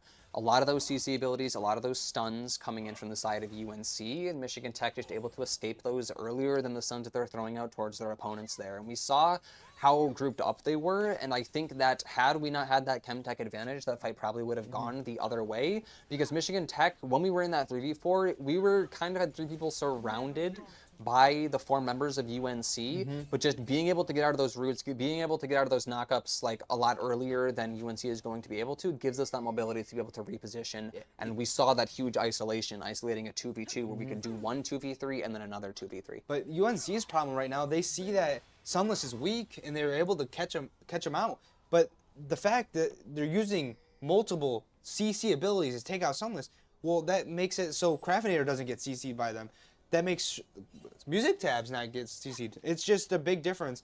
And that's probably why they lost that one Drake fight, is because they used all that utility on Yeah, Annie. decently big fight coming Charm in coming in, here. huge We're charm. seeing 4 from each Catching him out. side. Ariel Nugcart coming in, Lucian all chasing cancel. Wannabe, but we're going to see all 5 members of UNC regrouping, 4 together and 1 up top as Michigan. They decided to go their separate ways. Michigan Tech not wanting to engage in that fight without all of their members being there immediately. Now regrouping towards the lower jungle on the red team side with the other ones up there. It looks like Michigan Tech is Wants his blue fighting. buff. Yeah, they're fighting into UNC territory here. They want to get this blue buff. It looks like Krispy Kreme and Kagafi going to push them away And for they now. get the blue buff. Michigan Yeah. Tech gets that blue buff. Yeah, so mission accomplished. Looks like is that a Chemtech Drake about That is- to yep. This is Soul spawn Point. in? This is very important. I want you to keep a lookout for Annie ult here. Annie's has that teddy bear ready. And there it is. Yeah, there it is. Just in that full instantly combo. taken down. John reading the game there just pretty much immediately, and that's going to be an instant 4v5 for UNC, and we're that's going to get Soul. Soul. And this is Sunless calling upon the power of Faker with that T1 emote. You sure gotta feel like it right now. That ult was That was pretty good. impressive to watch. That was catching a good that Caitlyn fight. out. That Caitlyn was already separated from the team, already coming from base, and we took advantage of the vision not being in that specific bush and bursted her 100-0. Yeah, just completely locked down, just unable to move, unable This to do will be a anything. Baron secure. They For can MTU. UNC can contest this, but they should not contest it because this will be game end if they do. Yeah, it's a 5v3, and now we have Baron, so Ari is pushing the bot lane right now. She should get tier 2 bot lane tower by the time. Yep, that's 700 gold into her bank account. yeah. So But that will that's be that top tower. turret going down. Hecarim ult coming in. Ooh, Annie's on all cooldown. She will not Yes. survive this one. But all coming off cooldown. Malignant's doing the trick. Yeah, but Unstoppable and the buffer of the stun. yeah, she's just Well completely played. unable to escape there. Doesn't have that flash to be able to get out. Just ISO, a good gank coming in from UNC there. Just Yeah. showing that they're still on top of those 1v2 team fights, not letting MTU walk away from that. MTU with about a 500 gold lead now, and so Looks like finally managing to recover that advantage. Cassante TPing to the bot lane. Looks like they're looking for a bot lane presence. All lanes are pushed underneath onto MTU side. So Baron buff is not really going to be a good use here. They got about a minute left to use it. What'll happen after that minute? It goes away, and they're going to have to wait for another Baron to come around to get that buff again. So you think they're going to be looking for an opportunity to make use of that? I'm thinking our Mordekaiser or Lucian here are going to stick to a side lane, push that lane out, get some lane prio. Like Nugtar here is pushing the lane out so they get some prio. Maybe look for a fight here, but this Elder Drake is very important. That Drake, so this next Drake has a thing called an execute, and it will below, I think, 10% health will kill them instantly instead of having them to get to 0% health. Yeah, so we've seen a lot of those escapes on 1 HP so far, so Michigan Tech and UNC both going to be heavily contesting that. Using this last of their Baron buff to get this tier 2 mid tower. Watching out for the Karma and Cassante and Hecarim coming up, flank. 4 coming up from UNC here. Krispy Kreme and Coffee's been life diving in, going to be retreating after a little bit. Early Michigan- Annie ult use. Yeah, Michigan Tech unable to take the tower down up until this point. Krispy Kreme going to be airborne, knocked back. All 5 people here from UNC. Ari's going to push them back. Fighting, She and does that's have gonna ult be- available. Yeah, that is going to be MTU backing off. Good damage on the tower, but that was not their objective. The They objective still was have a to little bit of delete Baron the buff tower. left, but they need to be careful that this Ari doesn't come behind and CC. Craftinator at half HP. No Annie ult quite yet. Ari has ult. There's She's gonna Ari. look- Ari charm on charming Ari. Nug. Ooh, That's not the best character selection to do it on, but it's still damage nevertheless. Yeah, that Chemtech Drake coming in handy there. You saw how quickly that charm disappeared. Yeah. We're going to see just some more poking and prodding. An interesting fight here in the top lane. Mordekaiser Huge trying to go poke. up for this Mordekaiser can take tower. this damage. Kagafi going to be brought down to half HP. Mordekaiser going to retreat slightly. But showing MTU's interest in getting that top lane turret destroyed sooner rather than later. See just a little bit more farming coming in for UNC here. Michigan Tech almost extending the gold lead to about 1,000 at this point, just under. So maybe we'll see that 1,000 gold lead come up at some point here. Kagafi just going to farm a couple minions in that top lane as things kind of fall into a lull as we just return to our farming state before we can go for what could potentially be the game-deciding team fight around that Elder Drake. Right now, fighting is the last thing both teams want to do no matter what. If they can catch one out, sure, that's fine. But a team fight is not beneficial to either of them because there's no objectives to fight for here. They got a minute 40, 2 minutes plus on this Baron. So if they fight and they win, all they can do is really push lanes here. So farming, getting gold. This Caitlyn and Lucian need to get to level 16 to get that last point in the ultimate, so they are at their strongest with their ultimates. Yeah. So you're gonna see right here, you got it's like Ari and one other doing a little bit of farming. One gonna be channeling back to base. A lot of teams just grouped up around this middle to bottom section here. Looks like we got 3 on each side. If we're following with the camera right now. Everybody has TP up, so Cassante and Ari are going to be sticking on some side lanes right now, and they'll probably TP in on these fights for these big fights here. Yeah. And so does Michigan Tech. Every summoner spell is up for both teams, so that when we see a team fight coming up here, this is going to be a big one. Yeah, this is the I used the phrase earlier, but this is probably the true calm before the storm here. Yeah.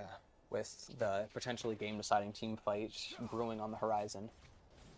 Craftinator on Vision. Yeah, this Sun is on- Sunless attacking copy of my Redemption life, coming brought down in. to 4 ticks. Krispy Kreme getting caught out. Yeah, Miss this is... Charm on Ari. Ooh, Michigan Tech had a slight advantage on that fight. But wait, 2 people going in on Dumpling here. Dumpling overextending Dumpling dead. himself. It's... TP coming down bot lane from Mordekaiser. 43 seconds Yeah. for Elder Dragon. So they Karma's down for 34, so she'll be up for this fight. But Just barely. No, actually, no, she won't be up. No, yeah, wait, it The spawns in right drag's here, not- and this it looked like is UNC trying to probe into that Elder Dragon, but we have Crayon, Music Labs, and Sunless all keeping them at bay, while Craftinator in the last completely DPS down this Elder Dragon. Yeah. A turret also going to go down for UNC during this time, and this is UNC wondering how the hell did we get no, ourselves into this this is position. Is it looking going to like get a- stolen? No, it Michigan Tech doesn't- is it's not. going to take the Elder Drake, but a massive unit coming in here. A shutdown from Caitlyn coming in. Krispy Kreme Kage going feet to coming be down. putting in. Zeka Wannabe slaying Cran. Craftinator going to be Whoa. trying to follow up. Nugtart and Krispy Kreme in a Huge charm crucial coming in from 1v1. Ari. Oh, Nugtart needs Nugtart to get managed out. to escape out the side, but it's a triple kill for Caitlyn.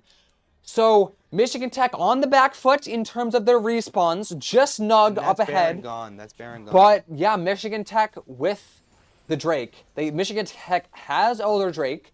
Only 1 on cooldown for UNC, so we do have a 1v4 in terms of the people alive. Baron UNC coming in. going to get Baron as a compensation prize. Was getting Elder buff worth it there for Michigan Tech if they lose 4 in the process? It was worth it, but the problem is the way they went about it was not. They didn't fight for that bush. You know the bush that Annie killed that Caitlyn on in that last Drake fight? Yeah. They didn't fight for that, and it was able for Hecarim to come around and ult in and get a free, unstoppable push into that dragon pit. Even though they got that, Michigan Tech got that dragon, Hecarim was able to fear everyone, and they were able to come in and fight and basically wipe the entire team out. Yeah, so the gold lead going to be taken by UNC here now, with a little bit over 1,000 in the head. So Michigan Tech going to be put on the back foot a little bit there. The kill lead also now favoring UNC by 1. We're just going to have to hope that the Drake advantage for MTU can make up for what's going on here. Now, if you look at the gold right now, Lucian is down about 1,000 gold on Caitlyn, which is not the best, but Hecarim being up about 800 gold on Jarvan right now is not the best. But the huge gold lead on Mordekaiser to Cassante is huge. So Michigan Tech needs to look to end this game soon before this Cassante gets his full tankiness. Yeah, all 5 of MTU grouping up right here. Krang going to be popping that heal, getting their health back up, and that's going to be 4 from UNC, with the last in the bottom lane potentially coming to assist here. Michigan Tech looks like they want to pressure a fight. They're poking and prodding. Nugtart does have his Elder buff, so even though all the team doesn't, they still have that execute, and Nugtart will just get the kill. He just has to hit them. Yeah, so a little bit more poking and prodding here around mid lane. This is potentially could be the game-deciding fight coming out here. We're going to be seeing... Looking for tower dive. Yeah, this is going to be UNC. They just want need to that clear tower the down, wave a Craftinator with huge. the ult, but the shield's coming in for UNC, going to not really let that ult find a lot of value, unfortunately. That I tend to disagree. That ult is actually pretty big. It clears that cannon minion away. Oh, that's so true. They I cannot didn't see the minion there. push that wave in. And now UNC is looking to fight and try to hit an out in charm, maybe. But this is huge for Michigan Tech. They're wasting their Baron buff trying to shove it in mid lane when they could be shoving out sides and getting more prio, and it could possibly push in mid lane even harder than they would have to. Yeah, Michigan Tech just doing a great job right now of stalling out UNC around this middle tower. All 5 up here. Craftinator gets exploded by the headshot on from the Caitlyn. Yeah, a little bit low, but gonna get that shield and that heal up coming in there from Cran. Even barriers for both ADCs, but Caitlyn and Lucian will have flash up in the next team fight. Caitlyn will have flash up earlier, so they have to keep in mind of that. Yeah, 2 channeling here back from MTU, going back to the base. Gold lead under 1,000 now for UNC, so Michigan Tech fighting back a little bit, getting a couple hundred out of that in terms of the overall standings. A little bit more pressure here from 3 in the mid lane. Dumpling, Coffee, and Cage, all from UNC. But we've kind of Caitlyn fallen into coming that in. lull again. Now we're not really looking at gold lead. It's more of who's better. This is now becoming mechanics and who has the better macro and who's able to play the long game and not try to look for these short picks. Yeah. Both teams have built into those items that they're gonna want to go in for. So Cage and Zeka both pressuring a little bit of MTU's top lane there, but it's gonna be held back by the Mordekaiser. So not the worst thing in the world. A little bit more farming being done here. That middle turret for MTU dangerously low. That is huge. There was no turrets taken from that Baron buff. Huge waste. Yeah, so Michigan Tech, just like I said earlier, doing a great job of stalling out UNC there, just unable to break through. Was a little bit worried when they were really putting a lot of that pressure on middle there, but... 4 people mid lane. Hecarim in the river. They see him on vision. They're probably trying to look to punish. Yeah, 1 minute on the Elder. Hit. This is going to be... Ooh, they're just... I think they're both waiting for that Drake to spawn. They want to go for a big fight when this Drake comes in. 3 now from UNC, sticking in middle or bottom river. Raph is pushing mid lane, which is huge. Caitlyn and Cassante are mid, so if they wanted to collapse on to the river, they would get pinched, and that would not be good. So they need to play the slow game and wait for them to collide, and then they can take them out. Yeah, all 5 from each team grouped up here. Vision advantage in that bush. They now have even advantage. Oracle Lens coming in, taking care of that bush. Yeah, no more vision there. And UNC has the advantage. Mordekaiser hit on Cage feet, but they're just who's gonna break first? Who's gonna go in first? It's gonna have to be Michigan Tech. Michigan Tech's gonna have to move first. Oh, a massive Huge shot on headshot Sunless. on Sunless. Sunless That- is going to have to base and TP in. Now this is gonna be very sketchy because the TP is probably gonna have to come into the Drake pit. Yeah, this is. Drake's Oh, gonna be TP onto the tier 2 tower. That's gonna be coming in late. Okay, we're going to be seeing not that much damage on the. They started the Elder Drake. yet. The Elder is focused onto UNC, so they will have an extra damage dealer. Sunless, huge Zanya's coming Yeah, in. that's big. And Krispy Kreme Stun- getting oh. ice throwed up there, but Zeka wanna be a slain Sunless. That's not gonna be good. Craftinator, whoever firing back, Craftinator's slaying good. It's Dumpling. huge. A big ult coming out there, but Kaylin gets the double kill. Michigan Tech now down by 1 in this fight. And Caitlyn is shutting down Michigan Tech. Music Tabs and Craftinator, the last 2 standing here. Zeka want to be low, but what's going to come of it? Craftinator's going to slay Krispy Kreme, but it's a 3v2. 1. He has to run. Craftinator has to get out of here. No. He's stalled by the minions. Oh, this is rough. 30 seconds until somebody from MTU comes on back online. Oh, and And dead. it's going to be a death. That's going to be a full That's gonna be team wipe That's coming going to be out. Elder, but This is rough for Michigan Tech. What are they going to be able to fight back into?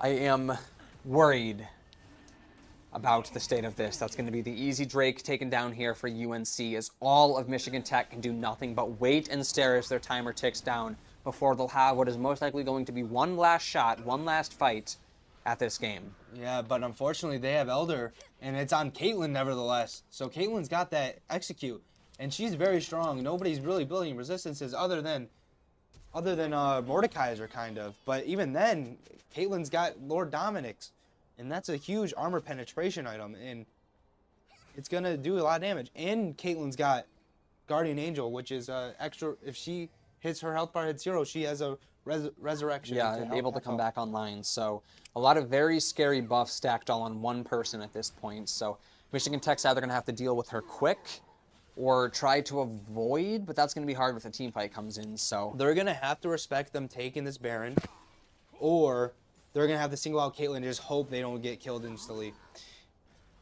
yeah, All they have to do is just hold off, drag, hold off this Baron, and hope that they don't push into the lanes fast enough. They do have all 3 of their inhib turrets and inhibitors up, so they will be able to at least have that buffer. yeah, still have that stall back at base, but Got about a minute and a half for this Elder buff to be up. Ari's making this intro. Huge shield on from the Karma shield. Kagafi jumps back, not wanting to overcommit there. Perhaps learning from one of those last games. A big shot onto from Craftinator. But That's healed gonna be fully back up from yeah. Zeka Emilio's Wannabe puddle. though, just so much damage coming in here. It's gonna. Oh. They're hitting the Baron. Baron's going down now. Yeah, They have vision on the. all 5 MTU If they coming walk in in that here. trap, one of them is gonna get exploded. Yeah, this is Falling off. Baron reset. Krispy Kreme really wanting to go in there. Perhaps an Huge overextension ult by with the rest of Crayon. the team coming in to follow up. It's going to be a 4v5 here now at the bottom. 5v5 now. Crayon's still gonna be half Mordekaiser HP. in ult with Kagafi. Oh, is he going to be able to hit No, him? and Craftinator Caitlyn is manages out. to take it out. Caitlyn's out. Zeka Wannabe is, however, going to be on a and rampage. Oh my God, A Caitlyn's going double off. kill. This is, the double kill And for Caitlyn as well. Music triple tabs brought down to half HP. And Quadra. That's going to be a penta. No, That- that's not gonna be a Penta. Are they not all, But not all dead? they have no wave to play with. They have 50 seconds. This is actually going to be, unfortunately, actually, wave is all the way by their tier 2 in turret. I think they will have one more fight here. One more fight? One more fight. Even They after don't that have botch? they don't have Baron buff. If they wanted to end, they needed Kate to they needed Hecarim to tank and Caitlyn just hit the turret. They won't have enough time. I think they're realizing that and they're going for Baron right now. Yeah, opting to get that online instead of what is potentially the risky but perhaps game-winning play of going back for that Caitlyn's turret. gonna get this inhib and then fall back and get this Baron with them. Yeah, so Unfortunate play from Nugtart. Nugtart ulted, tried to ult Caitlyn, got that initial damage, but Caitlyn has a thing where she can fall back through walls, yeah. hit him, hit a full combo, and that's unfortunately like a good 3,000 damage combo if you hit it correctly. Yeah, so just And plus the Elder buff, and you're not gonna be able to. yeah, there's not you're not going to be able to survive that or at least Reset do what Baron you wanted buff. to. Down 2 there, minutes, so 2+ minutes till Elder. looking pretty rough, but still that almost 10k gold lead here for UNC. Not mattering as much, however, though, considering that most of those items we've wanted are already bought up. It's probably just going to come down to this one last team fight for both sides. So This is honestly a nail biter. If they outplay this, and right now it doesn't look like they're using their Baron buff to their full capabilities. I think if we can win a team fight, I just need Sunless here to get this Caitlyn's Guardian Angel proc gone. yeah, Once that's gone, they could see the living hell out of her. yeah, and just be able to completely it'll lock be her down. good. But we need to get that out before that happens. So Michigan Tech doing a great job of stalling right now, getting that Baron buff out of the way for UNC, not letting them get too close to some of the turrets. They are going to be going for that, what is that, the tier 3 turret for the top lane? Huge clear on the wave. Yeah, so have no Caitlyn is wave. going to be taking that down, but Still some pretty good stall coming out of them. Not the Super worst minions case in the coming in world. from the inhibitor break. Sadly, that Karma Shield is huge. No flash for Caitlyn, so if they need to, they can dive Caitlyn here. Flash on everyone on MTU except for Crayon. It's a 5v5. Michigan Tech deciding whether or not they want to go in. Baron buff is gone in like 30 seconds here, max. Yeah, this is going to be a interesting fight. Looks like for right now, UNC just opting to back off a little bit, potentially reset, regroup, go for the next. They're pushing out bot lane here. Fight. They want to Yeah. get another turret inhib because they realize with they that can't Baron end buff. here. So, all of MQ coming to defend.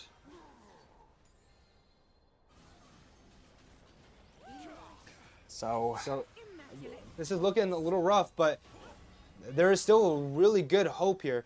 This Caitlyn is starting to get a little cocky on her damage. yeah, that could potentially come back and bite her if she overextends too much. But Krang gonna be channeling back to base a little bit here, going to. All right, this Elder is the last fight. I know if this fight does not go according to plan, this will be the end. But no flash for Caitlyn. Yeah, one up And for Cage. Caitlyn is Dumpling's away from the recharging fight, right now.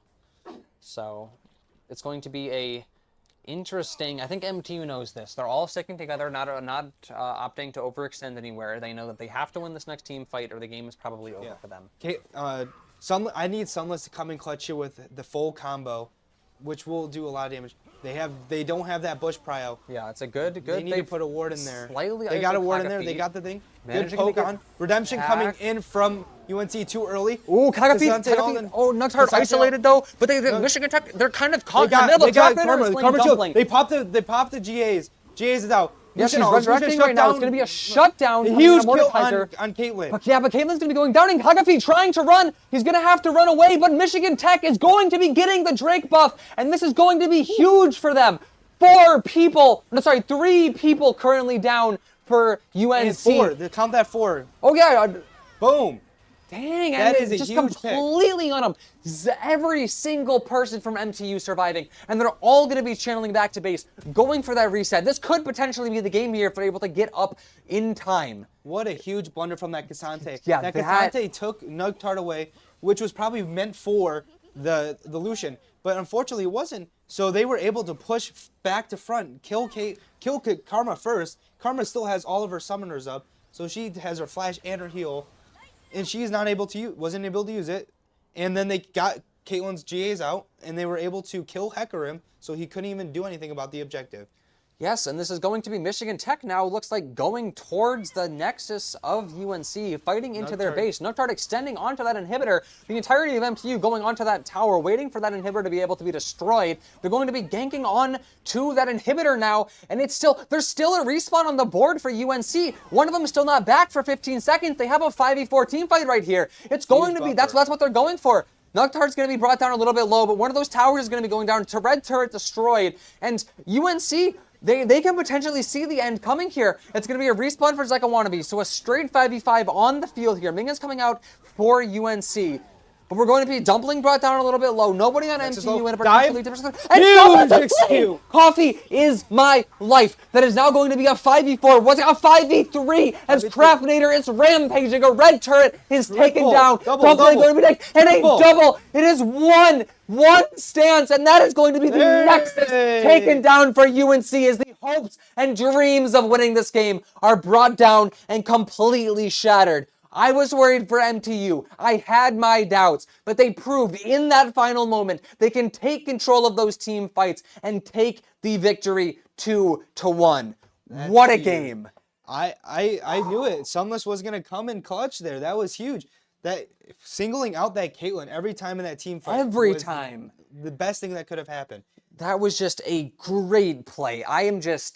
Like I said, I was worried for MTU. Those team fights up until that last one weren't exactly going their way, but they prove in that last fight why they are able to fight together as a team. They capitalize on that advantage, and honestly, a blunder coming out from UNC not being able to back off of that Drake fight in time. I think that's where this really sold the game for me. They have 4 people that are on respawn cooldowns. MTU has time to go back to their base, get full health, full mana back online, and then steamroll their way and start destroying inhibitors in the red base before UNC even has all of their respawns online. And at that point, for UNC to be able to do efficient damage and pull MTU off those inhibitors, they have to give up more lives of their own. So there's only a 5-second window, I believe, in the last minute of that game where UNC had all of their players on the field.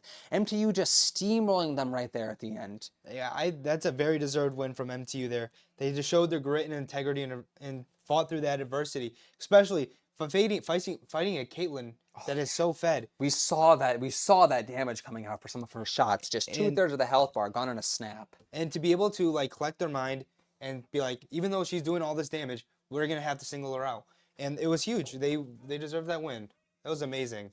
That was wonderful. So now that that game's over, we'd just like to go over really quickly our schedule for our upcoming events right here. So we can see that Michigan Tech, we have continued our win streak. We're with a 1-2 against UNC. On Tuesday at 7 p.m., we'd love if you joined us for our Rocket League game against UST. And on Wednesday, we will be having another 7 p.m. game that we'd love to have you for as our Overwatch 2 team takes on KSU. That's certainly going to be a good game. Overwatch has been playing extremely great recently. Yeah. So after that, we're going to go to a quick intermission here while we potentially get a player interview, or I'm seeing no player interview.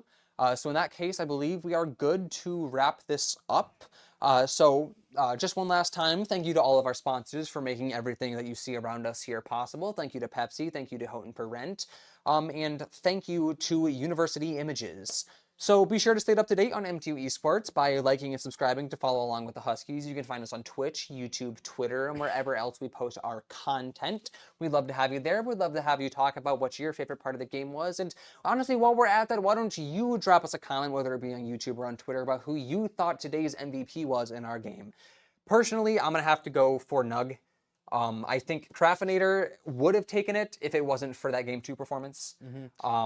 Getting shut down a little bit, but I think that Nug's ability, especially in that last game, just a consistent Baron and staying alive on that one botch team fight for just a couple extra seconds, a little bit of a distraction that lets MTU get back on their feet.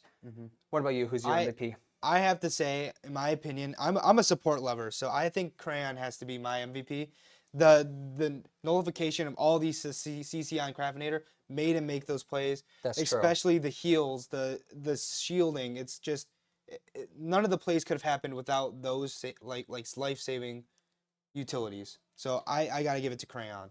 Yeah, well, the fact that we have different MVPs is just a testament to how good this MTU League team is and how strong they take out together as a team. So thank you again to all of our partners for supporting MTU Esports, and thanks to all of you lovely people who tuned in at least for part of the stream and are now here with us at the end.